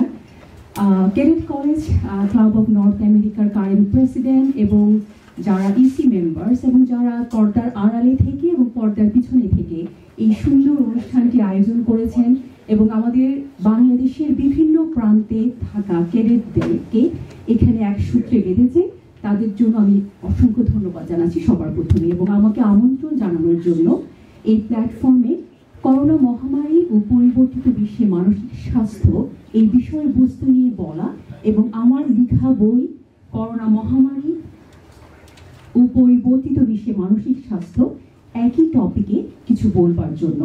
এই বইটি এসেছে এই বছরে জাগৃতি প্রকাশনী থেকে 2021 আমাদের এবারে বইমেলায় 26শে মার্চ সুবর্ণ জয়ন্তীতে এই বইটি প্রকাশ পেয়েছে। বইটি সম্পর্কে কিছু বলবার আগে আমি এর বিষয়বস্তু নিয়ে কিছুটা বলতে চাই। বইটি বাংলা ভাষায় লেখা, সারা বিশ্বে ছড়িয়ে থাকা বাংলা ভাষাভাষীদের জন্য এই বইটি আমি লিখেছি। মানসিক স্বাস্থ্যে কোভিডের সময় যে প্রভাবটুকু পড়েছে এবং যার প্রভাব কিন্তু থেকেই যাবে সেই বিষয়বস্তুগুলোকে নিয়ে আমি এই বইটি লিখেছি, করোনা মহামারী ও পরিবর্তিত বিশ্বে মানসিক স্বাস্থ্য। বইটি সম্পর্কে বলার পূর্বে আমি আপনাদেরকে একটু ফ্ল্যাশব্যাকে নিয়ে যেতে চাই।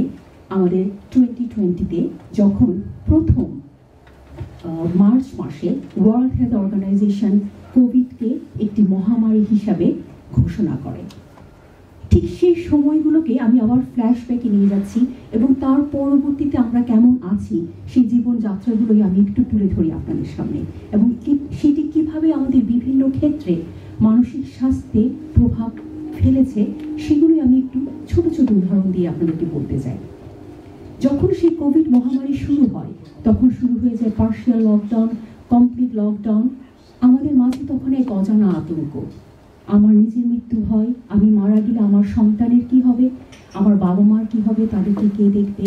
আমরা যারা ফ্রন্ট লাইনে কাজ করেছি, প্রতিদিন কাজে গেছি, ফ্রন্ট লাইনাররা কিন্তু তাদের নিজেদের মৃত্যু ভয়কে উপেক্ষা করে তারা কাজে গেছে এবং অনেকে তাদের জীবন দিয়েছে এই কোভিড মহামারীতে তাদের রোগীদের সেবা দিতে গিয়ে। এই মৃত্যু ভয় এবং এই যে উদ্বেগ এবং আতঙ্ক যখন ছড়িয়ে পড়ে, এখন পর্যন্ত সিডিসি এবং বিভিন্ন যে আর্টিকেলগুলো এসেছে সেখানে দেখিয়েছে যে ওভারঅল সাধারণ মানুষের মাঝে উদ্বেগের প্রভাব পড়েছে অলমোস্ট লাইক 30 to 40%। বিষণ্ণতা বেড়েছে 40%-এর উপরে, পাশাপাশি ইনসমনিয়া এবং বিভিন্ন ক্ষেত্রে তাদের যে একটা প্রভাব পড়েছে সেই প্রভাব তারা বলছে থেকেই যাবে। পাশাপাশি যারা আমাদের শিশু কিশোর আছে তারা হয়েছে সবচেয়ে বেশি এফেক্টেড, কারণ তাদের প্রায় লকডাউন ছিল প্রায় 1 থেকে 1.5 বছর। তারা কেউ হয়তো বা হাইব্রিডে পড়াশোনা করেছে, কেউ পড়াশোনা করেছে ভার্চুয়ালি, কারো হয়তো বা যাওয়ার সুযোগও হয়নি। বাংলাদেশের কথা যদি বলি, সেখানে হাইব্রিড হোক বা ভার্চুয়াল হোক, যে অনেকেই হয়তো বা কম্পিউটারের অ্যাক্সেসও ছিল না। তাদের সামগ্রিক যে মনোবিকাশ বা যে সামগ্রিক যে সামাজিক মনোবিকাশ সেটি অবশ্যই ব্যাহত হয়েছে এবং তাদের মাঝে যেটি দেখা গেছে শিশু কিশোরদের মাঝে উদ্বেগ, বিষণ্ণতা এবং যেটাকে আমরা বলছি বিহেভিয়ারাল ডিস্টারবেন্স বেড়েছে অলমোস্ট 30 to 40%-এর মতো। এটি কিন্তু একটি বিশাল বড় নাম্বার। খুব রিসেন্টলি যখন একটি আর্টিকেল পাবলিশ হয়, সেখানে ওরা সিডিসির আর্টিকেলে ওরা বলেছে যে ইউনাইটেড স্টেটসে ওরা 50% increase of suspect suicidal attempt in the teenagers girls, অর্থাৎ টিনেজার যারা সেই 12 থেকে 17 তাদের মধ্যে 50%, দ্যাটস এ হিউজ নাম্বার, যখন কোভিডকালীন সময়ে সেটি বেড়ে গেছে, তাদের সুইসাইডাল অ্যাটেম্পটের সাসপেক্টেড নিয়ে তারা তখন ইয়ারে ভিজিট বেড়েছে। আমরা যদি শুধু ইম্প্যাক্টগুলো একটু ওভারঅল খেয়াল করি, তাহলে দেখবো যে সেটা শুধু আমাদেরকে শারীরিকভাবে যারা কোভিড দ্বারা আক্রান্ত হয়েছে তাদেরকে এফেক্ট করেনি, এফেক্ট করেছে আমাদেরকে ইন জেনারেল, যারা হয়তো বা কোভিড দ্বারা আমরা আক্রান্ত হইনি তাদেরকেও। পাশাপাশি বেড়েছে ডোমেস্টিক ভায়োলেন্স। এটি ছিল একটি সবচেয়ে কঠিন একটি সময় যারা ডোমেস্টিক ভায়োলেন্সের ভিকটিম হয়েছিলেন। তারা কিন্তু হয়তো বা ডোমেস্টিক ভায়োলেন্সের ভিকটিমে হোমিসাইড হয়েছে, অর্থাৎ তারা খুন হয়ে গেছে, কোনো কিছু স্টাডি এসেছে, কিন্তু সেই ডোমেস্টিক ভায়োলেন্সের ভিকটিমরা বাইরে যেতে পারেনি, কারণ বাইরে তাদের আরেক মৃত্যু হয়, সে হচ্ছে কোভিড মহামারী। ইট ওয়াজ এ হিউজ ডিজাস্টার। যখন কোভিড দেখা গেছে যে 30% ফল বেড়ে গিয়েছিল পুরো আমেরিকাতে, যখন ওরা স্টাডি করেছে during that time when it was a lockdown time, and the victim যারা ছিল ডোমেস্টিক ভায়োলেন্সের, they couldn't get the help, they couldn't get out of the house, they were victimised. এবং এই ডোমেস্টিক ভায়োলেন্সের শিকার হয়েছিল কারা? শুধু যারা ভিকটিমস তারা নয়, আমাদের শিশু কিশোর। শিশু কিশোরও was affected due to that domestic violence, তার ফিজিক্যালি এবং sexually abused as well as নেগলেক্টের শিকার হয়েছে। তাদের এই লকডাউন আর পার্শিয়াল লকডাউনে তাদের মানসিক স্বাস্থ্যের প্রভাব তো পড়েছেও, বাট তারা ছিল এই ডোমেস্টিক ভায়োলেন্সের শিকারেও তারা শিকার হয়েছিল। এবং যে সকল শিশু অটিজম স্পেকট্রাম বা বিভিন্ন আমরা বলি যে তাদের স্পেশাল নিড চাই, তারা কিন্তু যেতে পারেনি। বিভিন্ন রকমের তাদের বিহেভিয়ারাল থেরাপি আছে, তাদের নানা রকমের স্ট্রাকচারাল যে থেরাপিগুলো তারা যেতে পারেনি। তারা সেই লকডাউনে they were really severely affected around that time. এখন আমরা আসি শুধু তাই না, যারা কোভিড দ্বারা আক্রান্ত হয়েছিল তাদের কি হয়েছে? খুব রিসেন্টলি আমরা দেখেছি যে কোভিড লং হলার্স যারা, অর্থাৎ যারা অনেক লম্বা সময় ধরে কোভিড থেকে ভালো হয়ে গেছে, তারপরেও they were having like কেউ 12 months, কেউ 13 months ধরে তাদের কিন্তু চলেছে একটা ফ্যাটিক, নানা রকমের কোভিড লং হলার্সের যে সিমটমসগুলো, আমি সিমটমসগুলোতে ডিটেলসে যাচ্ছি না, কিন্তু they were increased risk of suicide. আমরা খুব রিসেন্টলি অর্থাৎ লাস্ট মান্থে আমরা খুব renowned Ferry Herrera, she was like a screenwriter, famous screenwriter মুভির জন্য। তার কোনো প্রিভিয়াস মেন্টাল হেলথ হিস্ট্রি ছিল না, কিন্তু সে এই কোভিড লং হলার্সে 13 months, I repeat 13 মাস সে সাফার করে, and then she wrote a suicide note and she committed suicide because she couldn't take it anymore.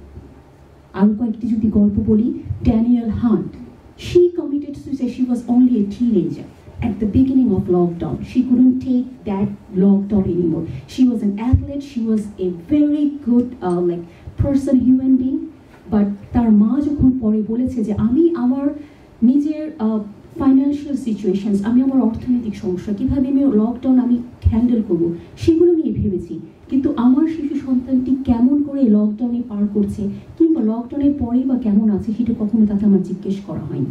তার কোনো প্রিভিয়াস মেন্টাল হেলথ হিস্ট্রি ছিল না, অ্যান্ড শি কমিটেড সুইসাইড।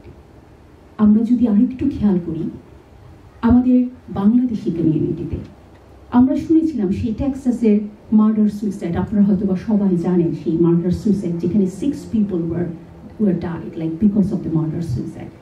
তারা দুটো ভাই ডিউরিং দ্য কোভিড টাইম, যখন তাদের লকডাউন হয়েছিল, তাদের প্রিভিয়াস মেন্টাল হেলথের হিস্ট্রি ছিল, এবং that time they didn't get enough help, এবং they plotted a murder suicide, they kill themselves, they kill their whole family. সেটি ছিল একটা বিশাল বড় ঘটনা আমাদের বাংলাদেশি কমিউনিটির জন্য, এবং সেটি ঘটেছে এই কোভিড পরবর্তী সময়তে, অর্থাৎ কোভিড মহামারীর সময়ে। এই যে আমরা বিভিন্ন কথাগুলো বলছি যে how it affected each and every one of us, আমরা যদি আরেকটু খেয়াল করি, doctor Lorna Breen, she was a frontliner, she was working as in ICU, আমাদের এই নিউ ইয়র্ক হসপিটালে কাজ করেছে। তার কোনো প্রিভিয়াস মেন্টাল হেলথ হিস্ট্রি ছিল না, সে কোভিড দ্বারা আক্রান্ত হয়েছে, ফেরত গেছে, বাসায় এসেছে, আবার যখন ব্যাক করেছে কাজে, she couldn't take the trauma. আমাদের যারা ফ্রন্টলাইনাররা কাজ করেছে তাদের মধ্যে PTSD এর হিস্ট্রি বেড়েছে অলমোস্ট লাইক 20 to 30%, যেটাকে আমরা বলি পোস্ট ট্রমাটিক স্ট্রেস ডিসঅর্ডার। এবং ডক্টর লর্না ব্র্যান যখন কমিটেড সুইসাইড, তার বাবাও কিন্তু একজন ডাক্তার, তার বাবা বলেছে তার কোনো প্রিভিয়াস মেন্টাল হেলথ হিস্ট্রি ছিল না, she couldn't take the stress of this PTSD, seeing dying people every day at the COVID unit, and she was an ICU doctor.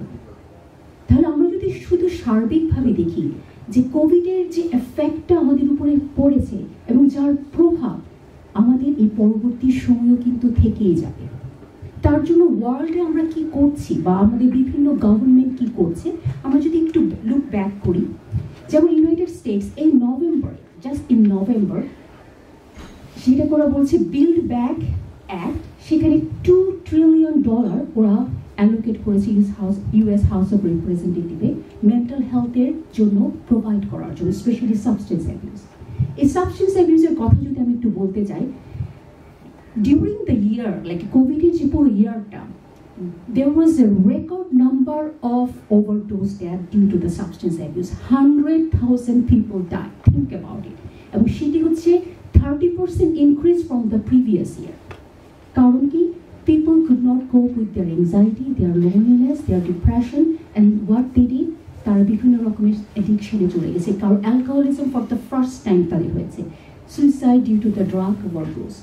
এবং এই জন্য আমরা বলছি it's like an emergency now that we handle this. We take care of our mental health, we take care of all the substance abuse, and we take care of our kids' mental health. আমি যখন বলছিলাম যে US government $2 trillion কথা already তারা US রিপ্রেজেন্টেটিভে তারা পাশ করেছে। ক্যানাডাতে খুব recently ওরা একটি মন্ত্রণালয় করেছে, মানসিক স্বাস্থ্য বিষয়ক মন্ত্রণালয় এবং সাবস্টেন্স অ্যাবিউজ বিষয়ক মন্ত্রণালয়। কেন করেছে ওরা? Because they are seeing that disaster. অর্থাৎ কি আমরা ফেস করতে যাচ্ছি করোনা প্যান্ডেমিকের কথা আমরা বলছি, কিন্তু ইউনাইটেড নেশনস বলেন বা ওয়ার্ল্ড হেলথ অর্গানাইজেশন বারবারই বলছে এই প্যান্ডেমিকের যে আফটার এফেক্ট, মেন্টাল হেলথের যে একটা প্রবল যে একটা প্রভাব পড়েছে, it could B a mental health pandemic. জাপানে কি করেছে ওরা, তাদের জাপানের যে সুইসাইডের যে ওদের রেকর্ডগুলো হয়, they are the most efficient, like when they record the suicide death.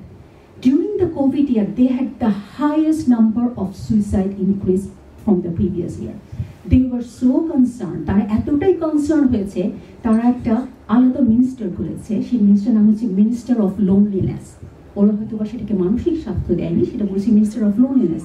এই মিনিস্টার অফ লোনলিনেসের কাজটা হচ্ছে যে এই যে একটা সুইসাইডের যে একটা হিউজ পিক, তারা কিভাবে সেটা করে হ্যান্ডেল করবে, what they are gonna do. Now I am gonna take you back to Bangladesh. আমি সারা বিশ্বের কথা বলেছি, আমি এখন আমার প্রিয় বাংলাদেশের কথা বলছি। প্রিয় বাংলাদেশে আমাদের যদি খেয়াল করে দেখি, আমাদের 450 সাইকিয়াট্রিস্ট আমাদের 17 কোটি মানুষের জন্য, অনলি 450। এবং তাদের রিসেন্ট স্টাডিতে এসেছে যে ডিপ্রেশন এবং এনজাইটির যে পিক হচ্ছে বা ইনক্রিজ বেড়েছে, সেটা 40 টু অলমোস্ট লাইক কোনো কোনো ক্ষেত্রে 50%। এবং বাংলাদেশে মেন্টাল হেলথ পলিসি হয়েছে 2019-এ, যেটি এখনো তার কার্য শুরু করতে পারেনি। তাহলে আমাদের প্রিয় বাংলাদেশে এই মেন্টাল হেলথের যে প্রচন্ড একটা এফেক্ট পড়েছে, আমরা আসলে কোথায় এগিয়ে যাচ্ছি? আমাদের এখনই আসলে এ বিষয়ে অত্যন্ত মনোযোগ সহকারে এ ব্যাপারে আমাদের ভাববার প্রয়োজন আছে। আর আমি একটু কথা বলছি মেন্টাল হেলথের স্টিগমা নিয়ে। মেন্টাল হেলথের স্টিগমাটা এখন আমাদের এতই প্রবল, আমরা যা কিছু দেখছি, যত কিছু স্ট্যাটিস্টিক্স বলেছি, আমি যত কিছু আপনাদেরকে বলেছি কোথায় কোথায় এফেক্ট পড়েছে, that is only the tip of the iceberg. I repeat, আমরা the tip of the iceberg. এর আড়ালে একটা বিশাল জনগোষ্ঠী আমাদের এই মেন্টাল হেলথের ক্রাইসিসে আমরা আছি, সেটা আমরা স্বীকার করি বা না করি। আমাদের বাংলা ভাষাভাষীদের মাঝে মেন্টাল হেলথ স্টিগমাটা এতই প্রবল, সেটি সবার মাঝে। আমাদের পরিবারের কারো যদি মেন্টাল হেলথ থাকে, আমরা সেটা নিয়ে খোলামেলা কথা বলি না, আমরা লুকিয়ে রাখি, কারণ আমরা ভাবি এটা নিয়ে খোলামেলা কথা বলার সময় এখনো আসেনি। কিন্তু আজকে কোভিড আমাদের অনেক কিছু শিখিয়ে দিয়ে গেছে, and also it had open and total এরা, যখন আমাদের এখন মেন্টাল হেলথ নিয়ে আমাদের খোলামেলা কথা বলার সময় এসেছে। আমি এখন ছোট্ট করে বলতে চাই আমার বইটি নিয়ে। আমার বইটি আমি কখন লিখেছি এবং কেন লিখেছি। যখন আপনাদেরকে ফ্ল্যাশব্যাকে নিয়ে যাচ্ছিলাম সেই 2020 যখন মার্চ মাসের দিকে, আমি আমার ব্যক্তিগত জীবনে, আমার পারিবারিক জীবনে এবং সামাজিক জীবনেও, আমি একজন সাইকিয়াট্রিস্ট, আমি পেশাগতভাবে ফ্রন্টলাইনার হিসেবে প্রতিদিন কাজে গেছি এবং আমি দেখেছি মেন্টাল হেলথের কি প্রচণ্ড একটা প্রভাব সকলের মাঝেই পড়েছে, আমাদের পারিবারিক সামাজিক প্রত্যেকের ক্ষেত্রে। ঠিক তখন আমার মাঝে একটা একটা প্রফেশনাল দায়বদ্ধতা এবং সামাজিক দায়বদ্ধতা আমি ভীষণভাবে অনুভব করি। তখন সেই মার্চ বা মে মাস থেকে আমি বিভিন্ন সামাজিক যোগাযোগ মাধ্যমে, বিভিন্ন টিভি চ্যানেলে, বাংলাদেশে এবং এখানেও আমি মেন্টাল হেলথ নিয়ে কথা বলেছি। আমার বাংলা ভাষাভাষী মানুষের জন্য বাংলা ভাষায় তাদেরকে আমি উদ্বুদ্ধ করার চেষ্টা করেছি। There is nothing to hide, there is nothing to not to talk about. এটা নিয়ে আমাদের কথা বলতে হবে, আমরা সবাই এটার মধ্য দিয়ে যাচ্ছি। তখন আমি বিভিন্ন প্রান্ত থেকে, কখনো অস্ট্রেলিয়া থেকে, কখনো সুইডেন থেকে আমি কল পেয়েছি, যখন আমি এই ধরনের বিভিন্ন টিভি প্রোগ্রামগুলো করেছি। তারা কি ক্রাইসিসের মধ্যে যাচ্ছে, তারা আমার কাছে হেল্প চেয়ে কথা বলেছে, আমার কাছে সাহায্য চেয়েছে। তখন আমার কাছে মনে হয়েছে যে যদি আমি একটি বই লিখতে পারি, যে বইটি হবে আমার প্রিয় বাংলা ভাষায়, আমার বাংলা ভাষাভাষীদের জন্য সারা বিশ্বে যারা ছড়িয়ে আছে তাদের কাছে এই বইটি একটা তাদের কাছে থেকে যাবে একটা হাতের নাগালে, এবং তারা যখনই কোনো একটি প্রয়োজনে কোথায় কল করবে সেটি নিয়ে তারা না ভেবে হয়তো বা সেই বইটিতে কিছুটা হলেও তাদের উপকার হবে তাদের জন্য। সেই দায়বদ্ধতা থেকেই আমার এই বইটি লেখা। বইটিতে 12টি চ্যাপ্টার আছে। আমি আপনাদেরকে যা কিছু বলেছি, এখানে শিশু কিশোরদের মানসিক স্বাস্থ্য নিয়ে একটি বিশাল বড় চ্যাপ্টার আছে। এটি রিভিউতে একজন বলেছেন যে এই বইটি যদি আমি 20 বছর আগে পড়তাম তাহলে আমি আমার সন্তানদেরকে অন্যভাবে মানুষ করতাম। আমি আপনারা যারা এখানে প্যারেন্টস আছেন তাদের জন্য বলছি, এখানে শিশু কিশোরদের মানসিক স্বাস্থ্য নিয়ে একটি বড় চ্যাপ্টার আছে। আমাদের সাধারণ মানুষের মনে যত্ন নিয়ে কথা আছে, কোভিড লং হলার্স নিয়ে আছে, পোস্ট কোভিড সাইকিয়াট্রিক ডিসঅর্ডার্স নিয়ে আছে, এবং সবশেষে একটি খুব গুরুত্বপূর্ণ চ্যাপ্টার আছে যেটি নিয়ে আমার এখনো বলা হয়নি, সেটি হচ্ছে আমাদের স্বজন হারানোর শোক। এই কোভিডকালীন সময়ে আমরা যাদেরকে স্বজনকে হারিয়েছি, শুধুমাত্র তারাই জানে এই স্বজন হারানোর শোক কতটা বেদনাদায়ক। কারণ তারা তাদেরকে ছুঁতে পারেনি, দেখতে পারেনি, কোয়ারেন্টাইনে থেকেছে, শেষ বিদায়টুকু তাদের বলা হয়নি। That was a very difficult complicated grief for many of us. এবং তাদের জন্য আমি একটি বড় চ্যাপ্টার লিখেছি যেটা হচ্ছে স্বজন হারানোর শোক বা গ্রিফ নিয়ে। আমি একটা চ্যাপ্টার লিখেছি যেখানে আমাদের ফিউচার নির্দেশনা দেওয়ার চেষ্টা করেছি, মেন্টাল হেলথ পলিসি, ইনফ্রাস্ট্রাকচার, সেগুলো নিয়ে কি করা যেতে পারে, আমার ভাবনাটুকু শেয়ার করেছি। এই বইটিতে যে 12টি চ্যাপ্টার আছে, প্রতিটি চ্যাপ্টারই কোভিডকালীন সময়ের জন্য যেমন অত্যন্ত গুরুত্বপূর্ণ, ঠিক তেমনিভাবে কোভিডের পরবর্তী সময়ে, সব সময়ের জন্যই, যে কোনো সময়ে এখানে প্রতিটি চ্যাপ্টারই আপনাদের উপকারে আসবে। সবশেষে আমি বলতে চাই, এই ক্যাডেট নিয়ে একটি কথা বলতে চাই। আমরা ক্যাডেট কলেজদের অনেক আমরা একটু আগে শুনেছি আমাদের ভবিষ্যৎ পরিকল্পনা। আমরা যখন ক্যাডেট কলেজে পড়েছি, আমরা একটি স্বল্পোন্নত, আমি যখন পড়েছি, বাংলাদেশ ছিল একটি স্বল্পোন্নত দেশ। সেই স্বল্পোন্নত দেশে আমরা অত্যন্ত সুযোগ সুবিধা নিয়ে আমরা কিন্তু ক্যাডেট হয়ে গড়ে উঠেছি। এবং সেই ভাবনা থেকে আমার কাছে সবসময় মনে হয়েছে যে আমাদের দায়িত্ব আছে to give back to the community. We got a lot from our country and we need to give back to that. সেটা আমাদের যে যার অবস্থান থেকেই হতে পারে, সেটা অর্থ হতে পারে, সেটা আমাদের প্রফেশনালিজম দিয়ে হতে পারে, যে কোনো ক্ষেত্রেই কিন্তু আমরা we can give back to our community. Bangla ভাষায় লিখে এই বইটি আমি আসলে এটা আমার সেই দেশত্ব বোধ থেকে এবং to give back to our community এই ভাবনা থেকেই আমার লেখা। Once cadet, we are always cadet. এবং আমার কাছে মনে হয় যে as a cadet we have to give back to our community, এবং সেটাই আমাদের প্রয়োজন। ধন্যবাদ সবাইকে আবারও শোনার জন্য।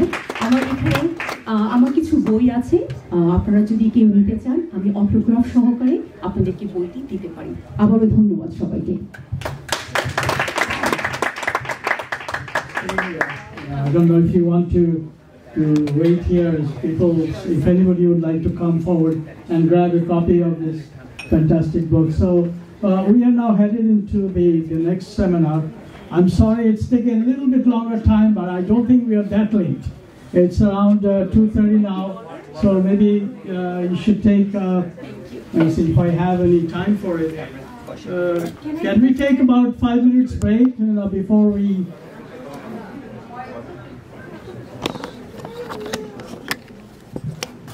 Yusuf bhai, I need your help to chase everybody. Please go outside and chase the cattle like a herd. Chase them in. Chase them in. I'll try my best. I'll stop my job. I think a couple of people get to Jackson Heights. Those who have gone, they have gone. For cadets, it's mandatory attendance. Is this the lunch or the appetizer? Lunch. This is it. Whatever you say. You can go to Jackson Heights after this. No, there's a full lunch. Oh, this is the lunch. Dr. Masood, your place is here on the podium. Please come and settle down.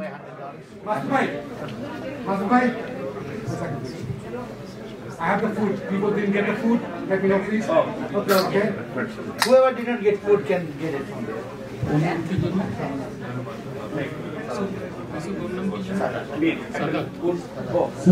Sadat. Yes, sir. Please, I need your help to bring everybody in. I will. Give them a shout.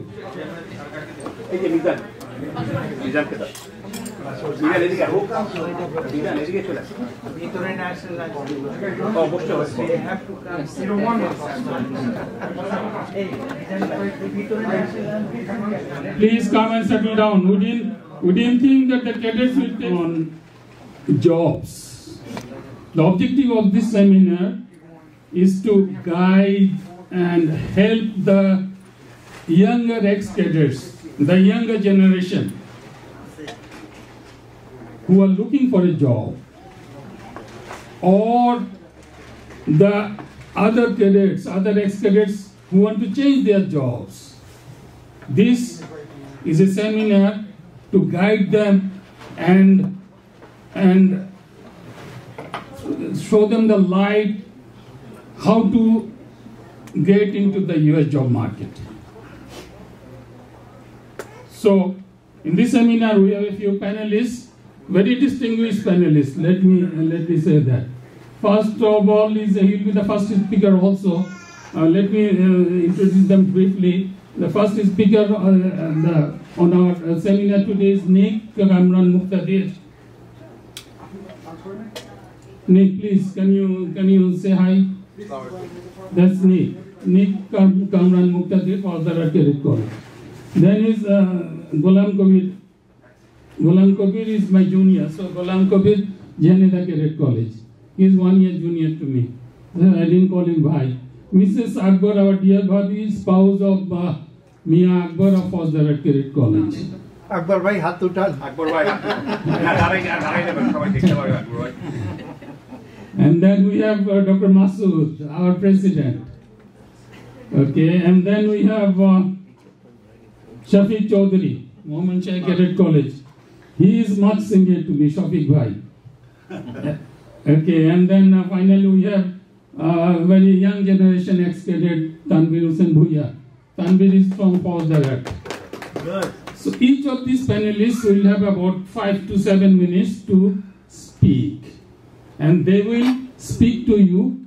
As I said, please restrict your discussion to the job market in the United States. What opportunities are there for the young cadets, younger generation who are looking for jobs? Also, what opportunities are there for the ex-cadets who want to change their jobs?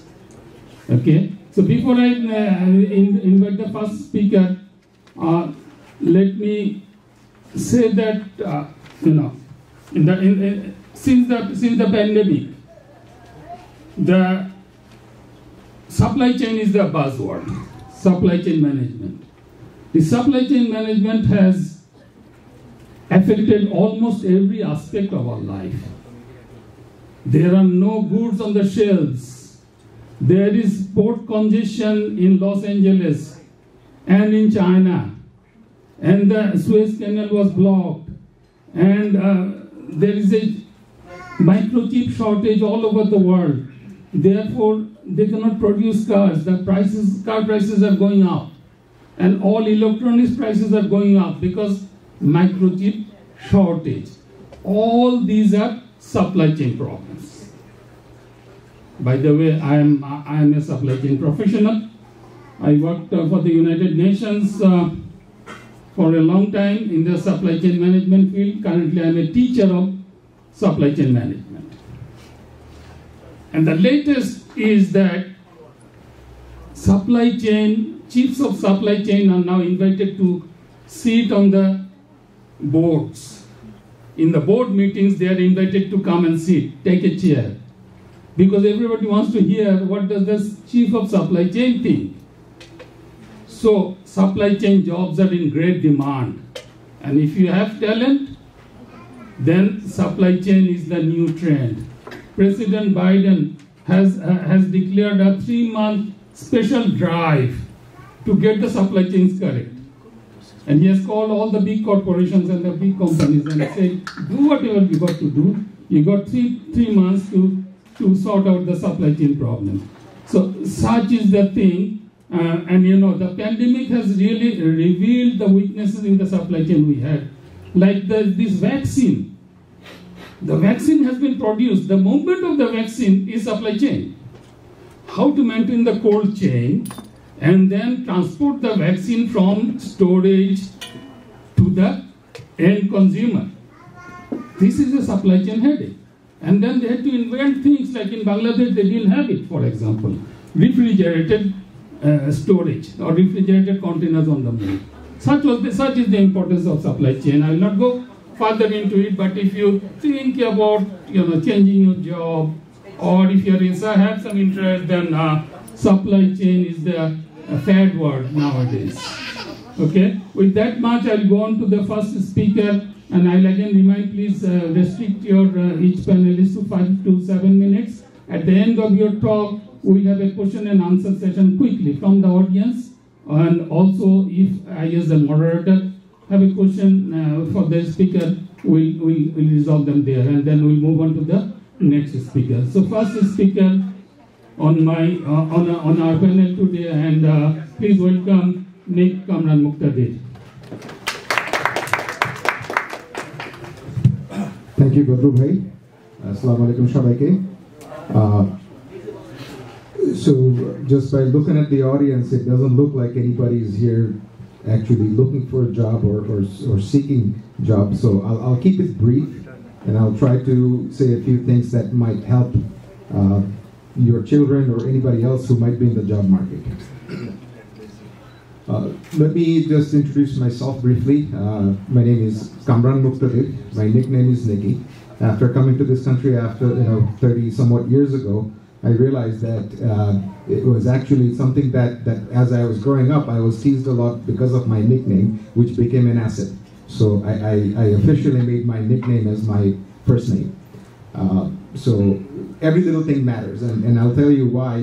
Now it's a completely different story. The world has opened up for everybody. Back in our time, name mattered, and if you had an ethnic-sounding name on your resume, chances are that you wouldn't even be called for interviews. So we have overcome that, and thankfully, we live in a different world now, so that's not an issue. Just a little bit about my professional background. I'm the Chief Financial Officer, or I used to be the Chief Financial Officer of Vault. I've recently moved to Chief Operating Officer.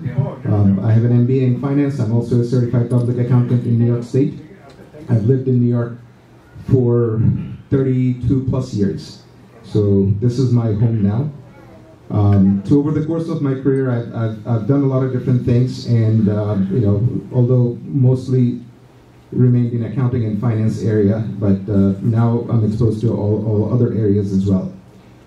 In terms of people seeking jobs, especially during COVID, one thing I must tell you that I know a lot of us went through a lot during COVID, a lot of hardships in terms of family matters and jobs, etc. But a positive benefit of COVID is that the job market has opened up for pretty much the entire country. So you could be sitting here in New York and working for a company in California, vice versa. So my company is based in Florida, and we hire a lot of people. We are a growing company. And ব্রেনের ভিতরে ঢুকিয়ে দেওয়া হয় যে আমরা এই দেশের সেরা, আমরা সেরা, আমরা দেশের নেতৃত্ব দিব, আমাদের কথা সবাই শুনবে, এইটা আমাদের ব্রেনে ঢুকিয়ে দেওয়া হয়। তারপরে যখন আমরা বাসায় যাই, সেখানে 12 বছরের একটা ছেলে বাসায় যাওয়ার পরে, মানে বছরের 9 মাস থাকি ক্যাডেট কলেজে, যখন বাসায় যাই ফুপু পানি নিয়ে দাঁড়ায় থাকে, দাদি গরম দুধ নিয়ে দাঁড়ায় থাকে, আবার গরম দুধটা একটু ঠান্ডা হইলো কিনা কবিরের জন্য আরেকটু গরম লাগতে পারে। সবাই আমার তদারকিতে ব্যতিব্যস্ত থাকে।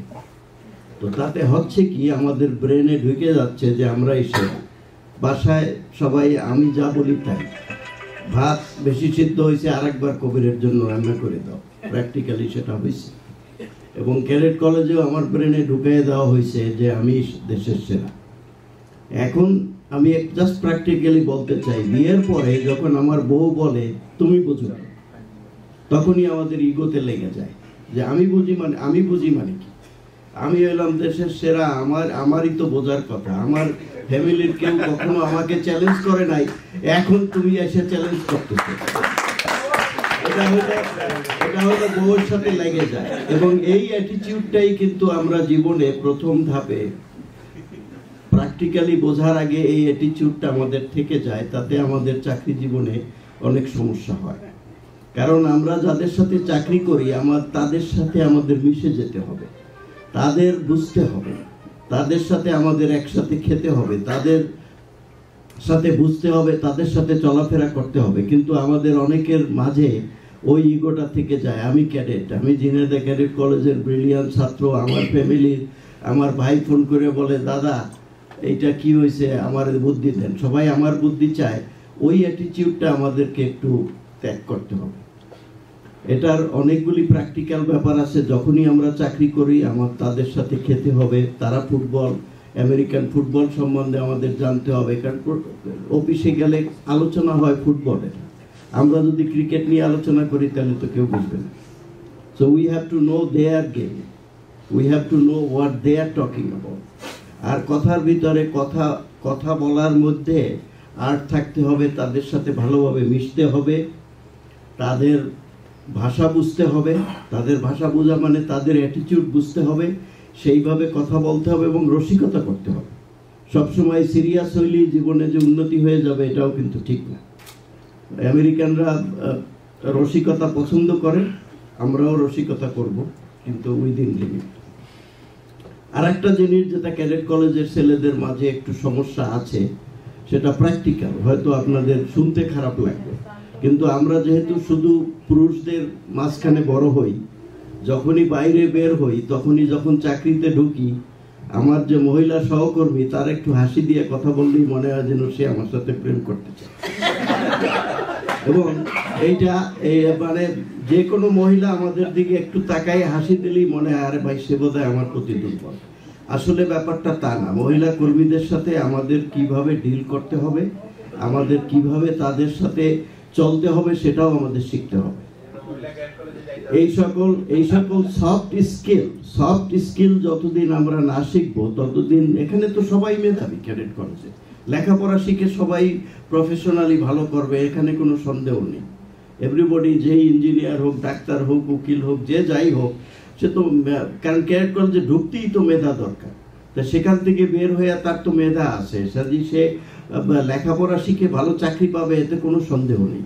কিন্তু সেই ভালো চাকরিতে আরো উন্নতি করার জন্য যে সফট স্কিলগুলা, মানুষের সাথে ব্যবহার, মানুষের সাথে ডিল করা, নিজেকে তাদের সমান স্তরে নিয়ে যাওয়া, তাদের সাথে একাত্মতা হওয়া, এইগুলি স্কিল আমাদের শিখতে হবে আমাদের জীবনে উন্নতি বা চাকরি জীবনে ভালো উন্নতি করার জন্য।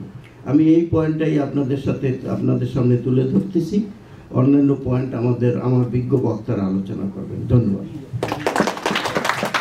Thank you very much, Ghulam Kabir. I don't think there is, after Ghulam Kabir has spoken so lucidly, I don't think that there will be any questions there. I see a hand, I'll honor you. Please. I just have one quick question for Kabir bhai. It was such a good point that you brought, that our first time employment as a husband. And most of the cadets, I believe, that have a lifetime employment as a husband. Now, the ego that we have in our head that's built in, give me your suggestions how to manage that job. I mean, you have been doing this job now 30, 40 years. I think Yusuf bhai has come on. Yeah, how to manage that is very easy, but after my speech, you shouldn't be egoistic. Just তুমি বোঝো, এবং কিছু কিছু জিনিসে সেই বেশি বোঝে, সেটা স্বীকার করে নিলেই হয়ে গেল। আরো একটা জিনিস যেটা আমাদের প্রথমেই ধাক্কা খায় সেটা হলো সময়, কারণ আমরা তো train to be on time. যেমন আমি বলি বিয়ের পরই আমার ওয়াইফ একদিন আমাদের একটায় দাওয়াত, সে দেখি 12:30টার সময় সালোয়ার কামিজ ইস্ত্রি করতেছে। তাই আমি বললাম দেখো এইটা তোমার যে একটার সময় তোমার দাওয়াত, আমাদের ওখানে একটায় থাকতে হবে, তোমার এই সালোয়ার কামিজ ইস্ত্রি করতে হলে তার আগের রাত্রে করিয়া তারপরে হ্যাঙ্গারে ঝুলাই রাখবে। হ্যাঁ, তাই এখন তুমি সালোয়ার কামিজ ইস্ত্রি করতে সেটা কেমনে হলো, তখনই লেগে গেল। তো যাই হোক, এইগুলো আমাদের একটু কনসিডার হইতে হবে। Thank you. And I remember here, about this, what they call, about these cadets and their spouses. What the reality is that the cadet colleges are all gender segregated colleges.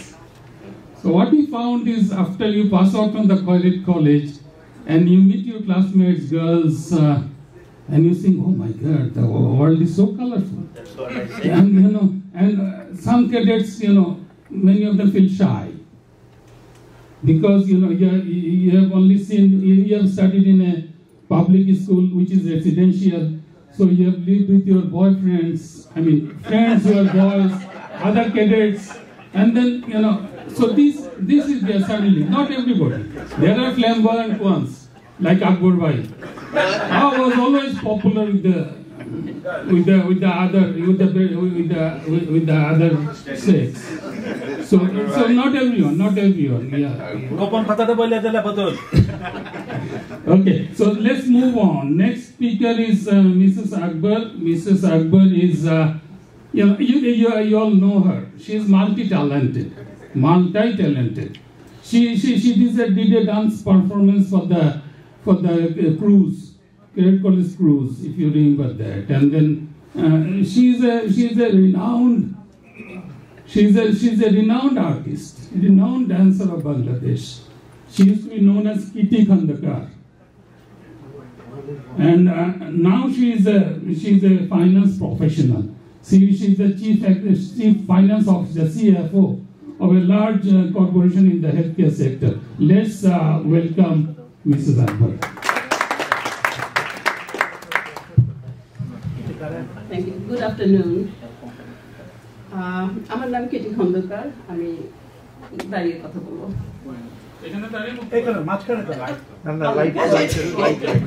What I'll do is this, I'll just go over my presentation very quickly so that I don't miss my 5-minute target. Alright, I do have a very short presentation. Currently, I'm the Chief Financial Officer of the New York City Health and Hospital System, but Post-Acute Care Division. It's a huge entity. Let's go to the next slide, please. Oh, I just have a few pictures of my hospitals, not a lot. We have about 11 hospitals here, and about 5 post-acute care facilities, long-term care facilities, home health care services, and we do provide all types of healthcare services. I have decided to talk about New York City home and New York City hospital system. I would like to give you a quick overview, and then my second part, I'll just talk about our openings, opportunities. So, আমাদের এখানে 11টা হাসপাতাল, অসংখ্য nursing home, and over 70 clinics. New York City 5টা বড়তে আছে। আমাদের annual operating revenue is about 9 billion. And what else? We take care of all New Yorkers. Doesn't matter whether they can pay or not pay. We do take care of everyone. We do provide compassionate care. So that's us. And I'll go to the next slide, and I think I covered all those things. Currently, we have about 3,000 open positions. আর এটা create হয়েছে কারণ of the Covid vaccine mandate. Recently আমরা অসংখ্য এমপ্লয়িজকে terminate করেছি because they did not meet the deadline and they did not get there. তো আমাদের 5টা বড়তে আছে, ফ্যাসিলিটিস আছে ম্যানহাটনে, most hospitals and nursing homes, Queens, Bronx, Brooklyn, Staten Island. Staten Island আমাদের শুধু একটা ছোট্ট long-term care facility আছে. It's about 320 bedded facility. তো কিভাবে apply করা যায়? I'll go to the next slide and talk about that quickly. And the positions that we currently have, open positions. Lots of clinical positions, IT, finance, service-oriented positions, that's in plant and operations, housekeeping, dietary. And we do hire engineers because maintenance of these buildings are not easy. It's a huge, huge, huge task. And I have provided 2 website addresses. One, how কিভাবে আপনারা জবের জন্য apply করতে পারবেন with the New York City Health and Hospital System. And I also talked about taking exams. This civil service exam is required for some of the jobs posting আপনারা দেখবেন এসে ওয়েবসাইটে সিটিতে কাজ করার জন্য বেশ কিছু কাজের জন্য সিভিল সার্ভিস পরীক্ষাটা দিতে হয়। তো ওটার ওয়েবসাইটের অ্যাড্রেসটাও আমি দিয়ে দিয়েছি। এটা হয়তো হেল্পফুল হবে আপনাদের কারোর জন্য বা কাউকে যদি বলতে চান পরিচিত প্রতিবেশী। So bottom line is this, we do have a huge number of open positions currently. আর এটা প্রত্যেকটা এরিয়াতেই আছে। Again, finance, IT, HR, administrative jobs. Supply chain, oh that's a huge thing এখন। So এটাই আমার short presentations, and I think I'm within my 5 minutes timeline, right? Okay, that's it. Oh, any questions from anyone? Will you get a copy of this presentation? Sure. And For the price. Fazlur ভাই, মিজান ভাই, অনেক ধন্যবাদ আমাকে invite করার জন্য। Thank you.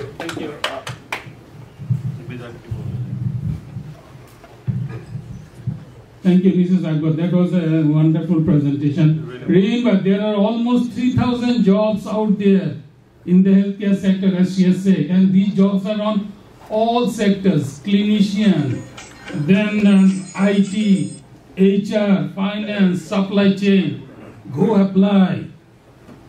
If you need a job, go apply. These are all city jobs.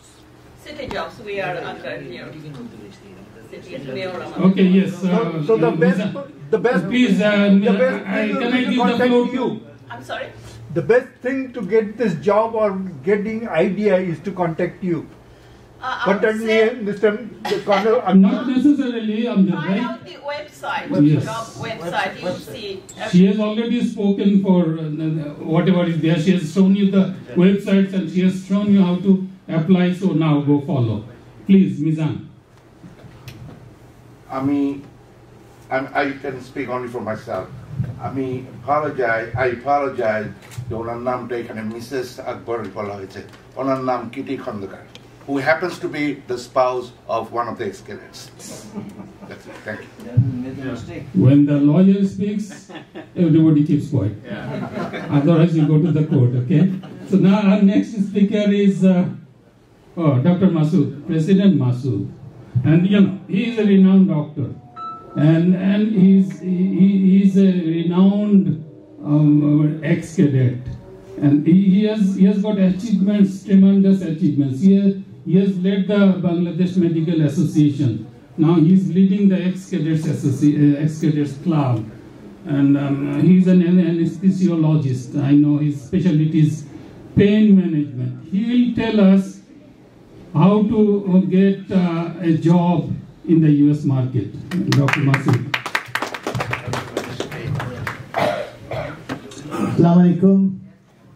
Before I start, I knew that my friend Ghulam Kabir will never be straight, but I find he is straightened by his spouse or whatever it is. Thank you, Ghulam Kabir, because you became straight in your job. However, this is very simple. What I'm going to focus mainly as a doctor. I don't know other places much. So my talks will be regarding the doctors. Is there a lot of doctors cadets? They come here. They do not become doctor immediately. It takes time. They'll get a job as a waiter. They'll get a job as a taxi driver. Simple. They'll get a job as a clinical assistant. And in our time, we couldn't be a clinical assistant either, most of the time, because we didn't have too many seniors before us. So, how he transfers, it takes time, about a year or so, what he does, what should he do, and then how he will enter into his field. Same is the case for army. A lieutenant colonel comes, he cannot go for a security job or a Dunkin' Donut thing. We have to think, we have to start thinking, what can we do as we are living here for our cadets who are coming in, not to go through a tough transition. Everyone has to go through a transition, but not so tough. Let us make it easy, if it is possible. So any doctor comes, what we do now, I'm giving you that. What I got, that is a different issue. What we do now is, whoever comes and approaches, so you have to know other doctors. That's the first thing. If you want to be a doctor in this country. If you don't want, that's a different issue. If you want to practice as a doctor, meet other Bangladeshi, your friends, your people, your community doctors. So meet them and ask them for a job so that you can study and do the job to sustain your wife and kids if you have any. Many of you have come with your wife and kids and you have to study. You have to pass USMLE 1, USMLE 2, USMLE 3, and then you have to pass the interview, and then you get the residency and your life is totally changed. 180 degree, totally changed. But this change needs time. You have to understand that whom do you contact, what to do. We didn't know that. I worked as a waiter on Sundays. I don't want my younger brothers, cadets coming in, do the same. They might have to do the same, but they should not have to. Let us find out how.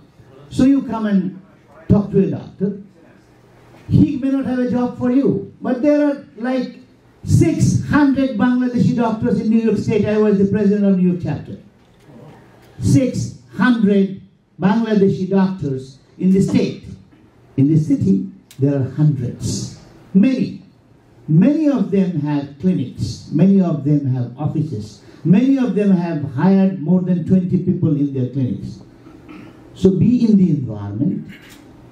Get a job with one of them, like one of the cadets here. Today he's here, he's working. One of the cadets came and he just came in, he's a doctor. He's a cadet from one of the cadet colleges of Bangladesh. And he said that I need to sustain, at least to earn some money for my, bread and butter. I got him in, get in my clinic. And that was not enough. So I talked to other doctors to get him the other job and he got it. So what he should do now, he will study. He will do the jobs. Relaxed. He's not going to be fired in the morning. Because all these are his known people. In a relaxed position, he will work where he feels that he's somewhat a doctor. Because he's doing all the jobs of a doctor. Only that he's not yet licensed. So after some time, when the stress is less, his passing time will be even less. He will probably pass the exam, and then comes the residency. Another struggle. As Badrul Bhai said many times, the resume. That is one of the most important things. Once you cross that, say you passed, you took this 1 year or 5 months or 2 years to pass, okay. Once you pass, now you have to go and get the interview and get a job. There are many people, those who interviews and do not get job. The first reason is English. You can agree or don't agree. That is the first reason. I got much less marks than many, and I got the interview like that. I passed in one interview like that. Yes, Kabir, because I am a cadet. And yes, because I don't claim myself that, but because I'm a cadet, I knew better English. Yep. Just because of English, many people didn't get. I can name 1 by 1, 10 at least. Just because of English. So that's a skill you must have. You are a doctor, your patient doesn't understand, you don't get chance in America. They have created new things, CSA. You talk to a patient. That's your exam, one of the exams. and your patient says you didn't do good, he didn't understand you, you failed. So you have to understand those things. It's nothing very difficult, nothing difficult. You can all overcome. We have done it. Our cadets will do it, and I hope others do it too. So being a doctor, you have to come talk to your own people. Similarly, I being a cadet, I am not confined to the doctors only. I find lots of lieutenant colonels, brigadier generals coming here and talking to me. Major general, talk to me. And I say, I'm leaving the job. I'm leaving the job in Bangladesh, I'm coming. What can I do? Suggest what can he do? He'll deliver pizza? A major general? No. No. We have to figure out there are other things to do. And nobody does that. All the army officers have done excellent here. They should first contact the army officers, what they are doing and how they did, how they reached here. Plus the other things are like, you can do businesses. You can choose places. Don't live in an expensive place immediately. So I don't want to discuss much on that, but because I see most of my Army, Navy, Air Force officers, brothers are doing excellent. They're doing very good. They don't do very good, but just next day. They do not. All of them, ask them, all of them have passed through some transition and they reach the place where they are now. So this is very practical. You can come as a IT engineer, you're nothing here until you follow the courses and clear some of the things. You have to know those things. You are a doctor coming here, very good doctor, you are nothing here until you follow these courses and clear, make yourself fit for this system. You are an army officer, you cannot be in army in this country. But you can have excellent official jobs, excellent administrative positions, and your community is growing up. Someday you will be the chief executive officer, or you will be the army officer, I'm telling. You will be best administrative officers of some of the big clinics of the Bangladeshis over here. So we have to communicate among ourselves. That's what I feel. Because I deal this every day. Really, almost every day. I deal it. So it's not very difficult. Let me first tell you, nothing to be nervous. Talk to your own people. If you're a lawyer, I took him to Mizan. Remember? A lawyer. Talk to him about at law. There's nothing at law here. You're a Bharat law, all respect, but you're nothing. You have to go through that tunnel where the transition takes you to the place where you want to be. So meet your own people. Nothing to be nervous. Cadets should get ready. Those who are already fine, all the doctors, the engineers, the lawyers, the IT officers, the financial guys like Nikki, who says he takes he does a lot of hiring. All of you should be ready to absorb your own cadet brothers coming if they need your help. If they don't need, it's fine. But if they need, please get ready.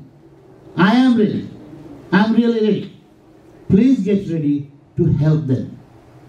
They are with 100% potential. Let them get some time, they'll get their place. And they should have been present today, they are not there. Very much correct. Said by Nikki that those who do not need a job, they are all here. But anyway, please spread it, that if you need a job, we cadets, we should think, and we are thinking. And I get help from my elder brothers. They will get help from me. I get help from, say, Dr. Hamid Bhai, say, Dr. Firoz Bhai, Dr. Khosru Bhai. These are my seniors. They help me. I'll help you. Like that. Make a change, contact, go ahead. Hopefully all the cadets will be in very respectable position in the course of time. Thank you very much. Sure. তুমি তো ব্যথার doctor, Right. Right? That's it. হৃদয়ের ব্যথার কি চিকিৎসা? এই ব্যথায় নিজেই জর্জরিত। না মানে I'm sorry, you're getting a little joke. হৃদয়ের ব্যথা মানে কি আপনি রিয়েলি হার্ট পেন বলতেছেন নাকি চ্যাকটা খাওয়া? অন্তরের ব্যথা। Well, এখনো আমাদের এটা আসে নাই। এটা ভাবে is one of the best treating person, যদি না করতে পারে ভাবে যদি কারণ হয়ে থাকে তাহলে সাইকিয়াট্রি। আমি তো কেটেকে বলি, ও নাম হলো কেটে খন্দকার, আমি ওরে বলি খন্দকার, তোমার ছাড়া আমি অন্ধকার। অলমোস্ট সবাই খন্দকার ছাড়া অন্ধকার। এই একটা কথা আপনি ঠিক বলছেন। আর আকবর ভাই আপনার জন্য আপনি গান গান আমি হৃদয়ের কথা বলিতে বেকবুল শুধাইল না কেহ ওকে thank you Dr. Masood and I'll refer back to Dr. Masood at the conclusion but briefly please remember what is essential প্রথমে পরিচয় করে দিই আমাদের দুইটা টায়ার আছে এখানে তিনটা টায়ার টোটাল বাট এখানে মিটিং এ সবসময় দুইটা টায়ার বসে and একটা হচ্ছে আমাদের সিনিয়র ভাইদের মধ্যে দুজন এখানে নাই ইউসুফ ভাই ইজ নট দেয়ার বাড়ি গেছেন মনে হয় একটু অসুস্থ ফিল করছেন বা হোয়াটএভার আর সরদার কামরুল ভাইয়ের বাবা মারা গেছেন ইজ নট হিয়ার আকবর ভাই ইজ হিয়ার and Hamid ভাই is here they are in the advisory group and this is not a অন্যান্য ইয়ের মতন সিম্পল অ্যাডভাইজারি গ্রুপ না they decide lot of things and they have constitutionally আমরা যখন প্রথম ঠিক করি constitution নিয়ে বহু আলাপ করেছি আমরা তখন বহু lots of discussions কারো যদি কোনো সন্দেহ থাকে talk to me now we have done lots of discussions and তারপরে ঠিক হয়েছে that they will be if they want be present in any executive committee meeting and they have lots of decisions to make too তারা আর এখানে I'm your president and আমার পাশে আছে vice president আমাদের Mizan and treasurer Asad I'm sorry Ghazali and general secretary Asad now this is not আমি শুধু এইটুকু জানাতে চাই স্ট্রাকচারটা কেমন ভাবে হচ্ছে আমরা যখন প্রথমে শুরু করি যেভাবে শুরু করতে হয় সেভাবেই করেছিলাম দ্যাট ওয়াজ একটা কনভেনিং কমিটি সর্বসম্মতিক্রমে ওখানে আমজাদ ভাই আমজাদ ভাই আছে এখানে সবাই প্রেজেন্ট ছিলেন আর কি ওখানে we have 38 or 40 people scratch থেকে শুরু করছিলাম আমরা তখন একটা কনভেনিং কমিটি তার কাজ চালিয়ে যেতে থাকে that's any time temporary committee তখনও কনস্টিটিউশন কমপ্লিট হয়ে ওঠে নাই তখন ঠিক হলো that we should get out of the convening committee about প্রায় বছরখানেক বা I'm sorry 6-7 মাস পরে এরকম একটা সিদ্ধান্ত হলো and that was in a পিঠা উৎসব if you remember আকবর ভাই and Hamid ভাই both of you were there আপনারা তখন আপনি ছিলেন আমজাদ ভাই ছিল ইউসুফ ভাই ছিলেন you all were there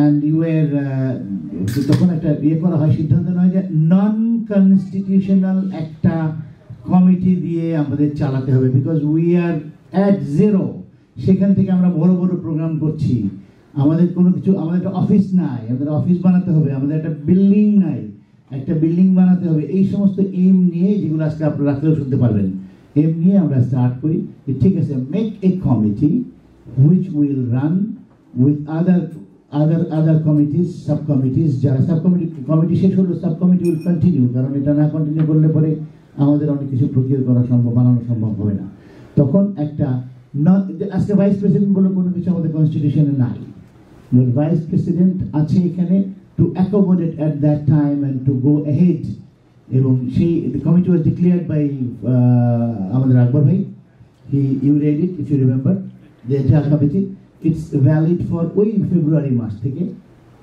তখন কোভিড শুরু হয় নাই কয়দিন পরে শুরু হলো ফেব্রুয়ারি মার্চ থেকে শুরু তো ওইখান থেকে it will run for 3 years then we'll go for a constitutional committee when time comes আমাদের ছোট অর্গানাইজেশন ছিল we are growing up very nicely so ultimately inshallah we'll reach there we have achieved many things আমি অ্যাচিভমেন্টের কথাগুলো তারাই বলুক আপনারা জানেন that আমরা আমাদের সমস্ত ইয়ের কাছে রিচ করতে পেরেছি যতদূর সম্ভব every cadet কলেজের কাছে বারবার hundreds of times we have called and আজকে দেখেন সমস্ত ক্যাডেট কলেজ ইনভলভ হয়ে গেছে what a lovely show you are seeing today what a spontaneous show you are seeing so it's really going very good or I want to say that আমাদের বড় দুইটা ভাই they will be giving their last year ওটা ওনাদের কথা দিয়ে শেষ করব আমাদের প্রথমেই আমাদের দুইটা রিপোর্ট হবে তার একটা ইয়ারলি রিপোর্ট ফ্রম দি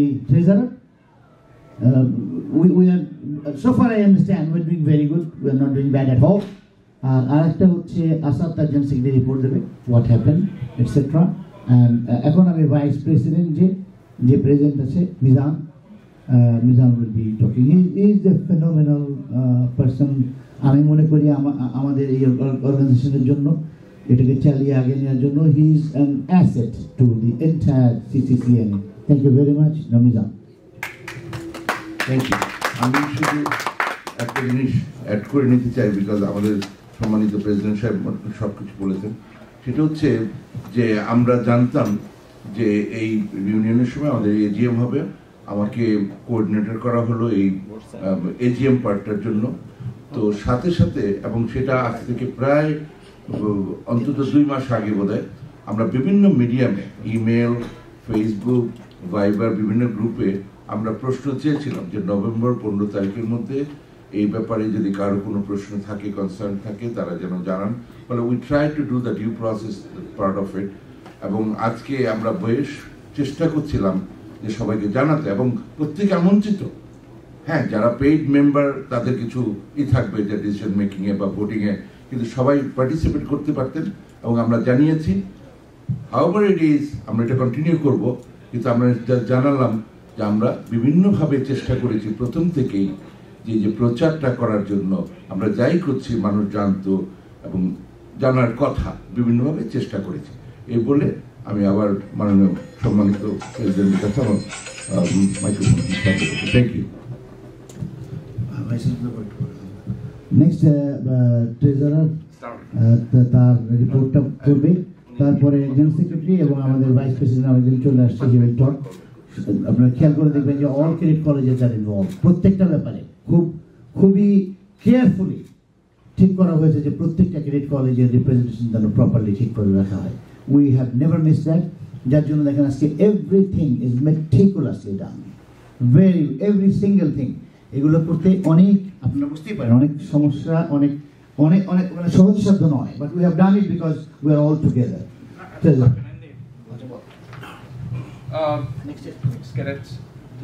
আমাদের এখানে আমাদের ব্যাংকিং এর হিসাব দিচ্ছি। আমাদের ব্যাংকিং এ ইন ছিল 2021 এ beginning balance was $13,291, end balance was $44,081. We did our tax for 2020.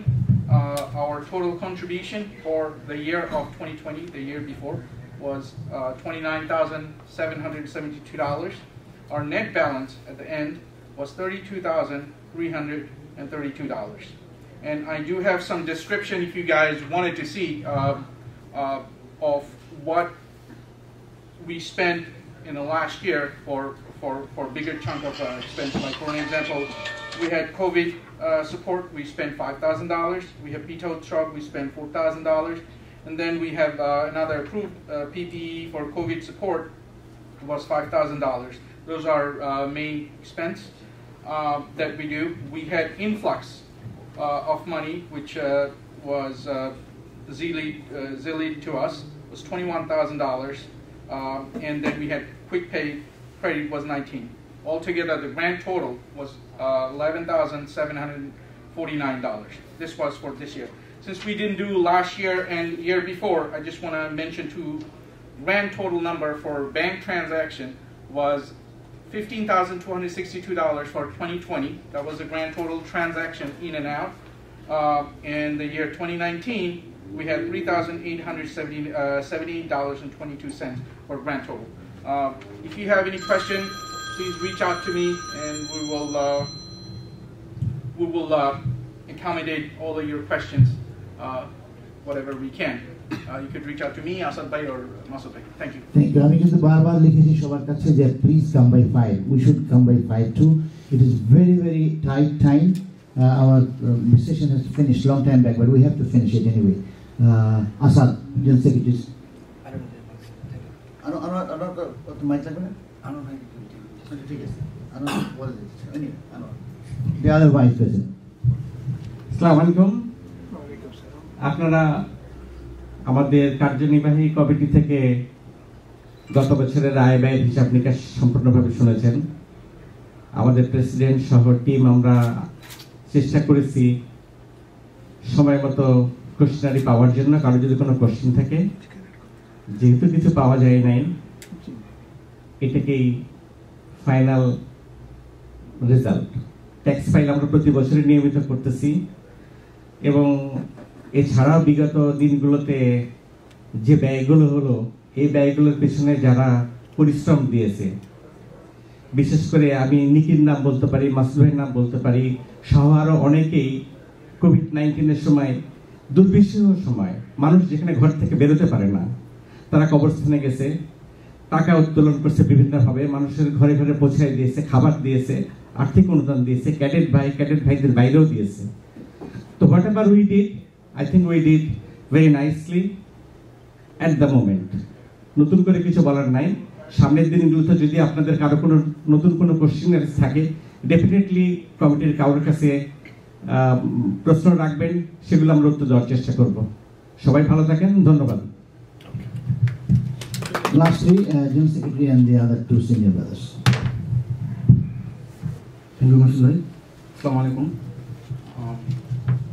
আজকে মঞ্চে উপবিষ্ট অ্যাডভাইজারি বোর্ডের সম্মানিত আগ্রহ ভাই হামিদ ভাই, আমি এটা 2021 আমরা 2019 and 2020 due to COVID and so many things, this CCNA we did so many charity things and still we are doing, and I just make it short. 2000 when the COVID just started and when Masud Bhai gets sick, in between with the leadership of Masud Bhai and Anwar Bhai and then Nikki Bhai and Topu and me and Paul, we have to do the COVID things, and at the end we did successfully, and we collect nearly $16,000, which is Ghazali give all the information. All the money is spent for the normal COVID affected people and all, so many people, those who are even cadet, non-cadets, whole community. And overall, all the financial statement is done by Ghazali, and which one our president and vice president they already mentioned. If you guys have any question, and since we are always open, you can guys ask the questions. And thank you very much. Thank you everybody. Thank you.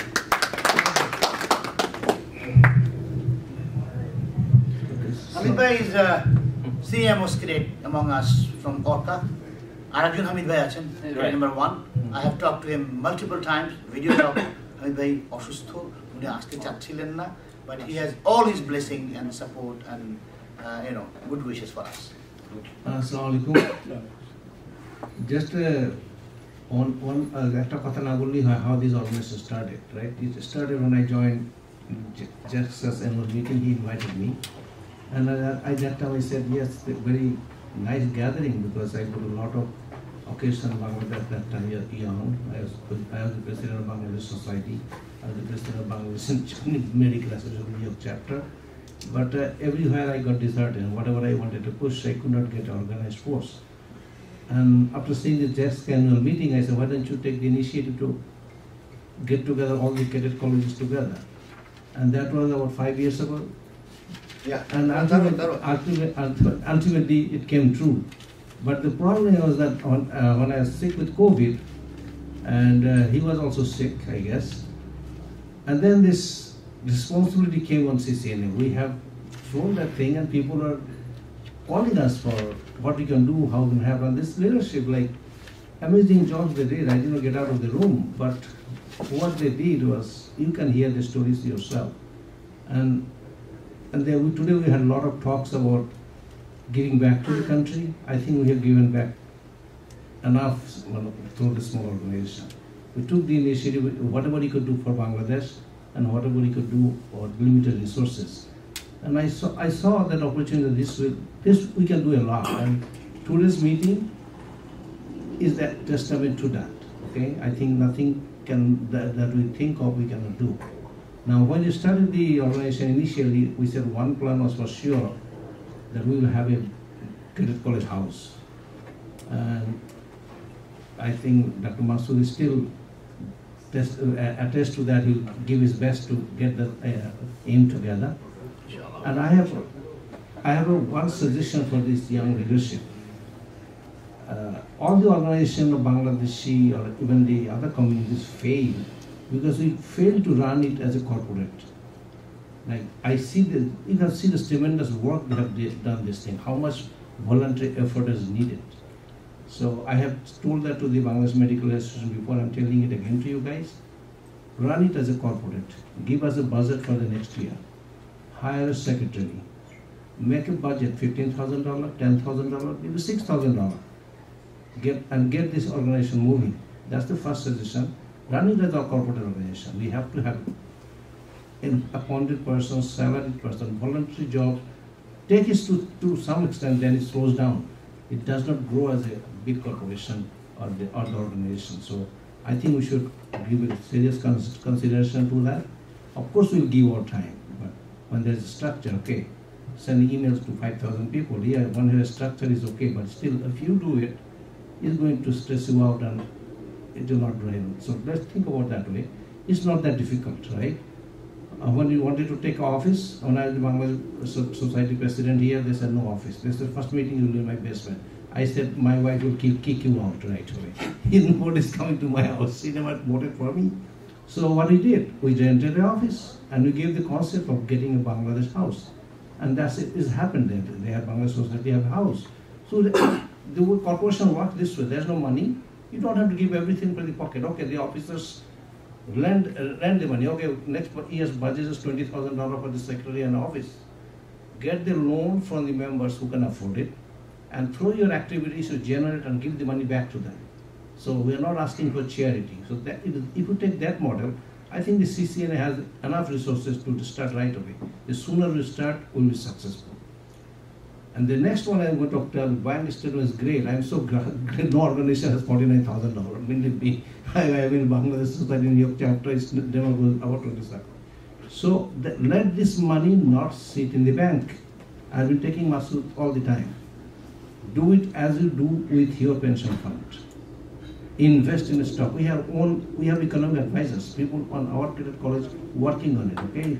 If you do not believe anything, pick up one of the advisors. Hey, advisor, give this $50,000. If you buy, that's I'm telling you for example, if you buy T-Mobile, $26 today, or $25, you get a dividend of 8.9% guaranteed. And you think T-Mobile will go bankrupt, it will vanish from the world?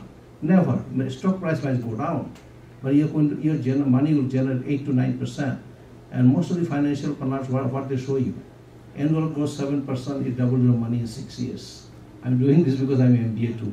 Okay, so this is the way I understand. So please, the treasurer and the executive committee, take this lead. I know you guys get scared, oh, it's a public money, I'm going to lose it. You are not going to lose it. You're going to give this reward. So we have a goal of $1 million house or $2 million house. We don't want to get charity or Hamid Bhai give $100,000, Masood Bhai give $100,000. That's possible too as an investor. But why you do that? You grow your money, start with low and go high. With that, with all my best wishes on this, congratulations to this executive committee. You have done a superb job. Thank you very much. Always we are under his shadow. Akbar Bhai will be talking. আমার কথাটা 30 সেকেন্ডের বেশি হবে না, so দয়া করে আমি শুধু আমরা ভাবিরা বা যারা পাক শাক করেন, আমরা যখন টেবিলে খাওয়াটা আসে, আমরা মানে রেডি খাওয়াটা আমরা খাই, কিন্তু খাওয়াটার পিছনে যে কষ্টগুলো আছে, যে অবদানগুলো আছে, পাকাতে হয়, বাজার করতে হয়, কাটতে হয়, ছাড়তে। তা আজকে এই যে মেটিকুলাসলি অর্গানাইজ আমাদের যে মিটিংটা আজকে হতে যাচ্ছে, এর পিছনে অসংখ্য লোকের অবদান আছে। আমরা শুধু তাদেরকে, যেমন মাসুদ পাগল, এ লোক একটা পাগল, সেই ক্যারিয়ার কলেজ ধরে রাখার জন্য he is a crazy man. Asad, তারপরে আরো মিজান, অনেকে আছে। আমি তাদেরকে, এরা তো সামনে, এর পিছনেও অনেক লোক আছে, তা আমি তাদেরকে অসংখ্য ধন্যবাদ জানাতে চাই। আমাদের এই প্রত্যেকটা মেটিকুলাসলি অর্গানাইজ যে মিটিংগুলো আছে, এগুলো সাকসেসফুল করার জন্য। Thank you.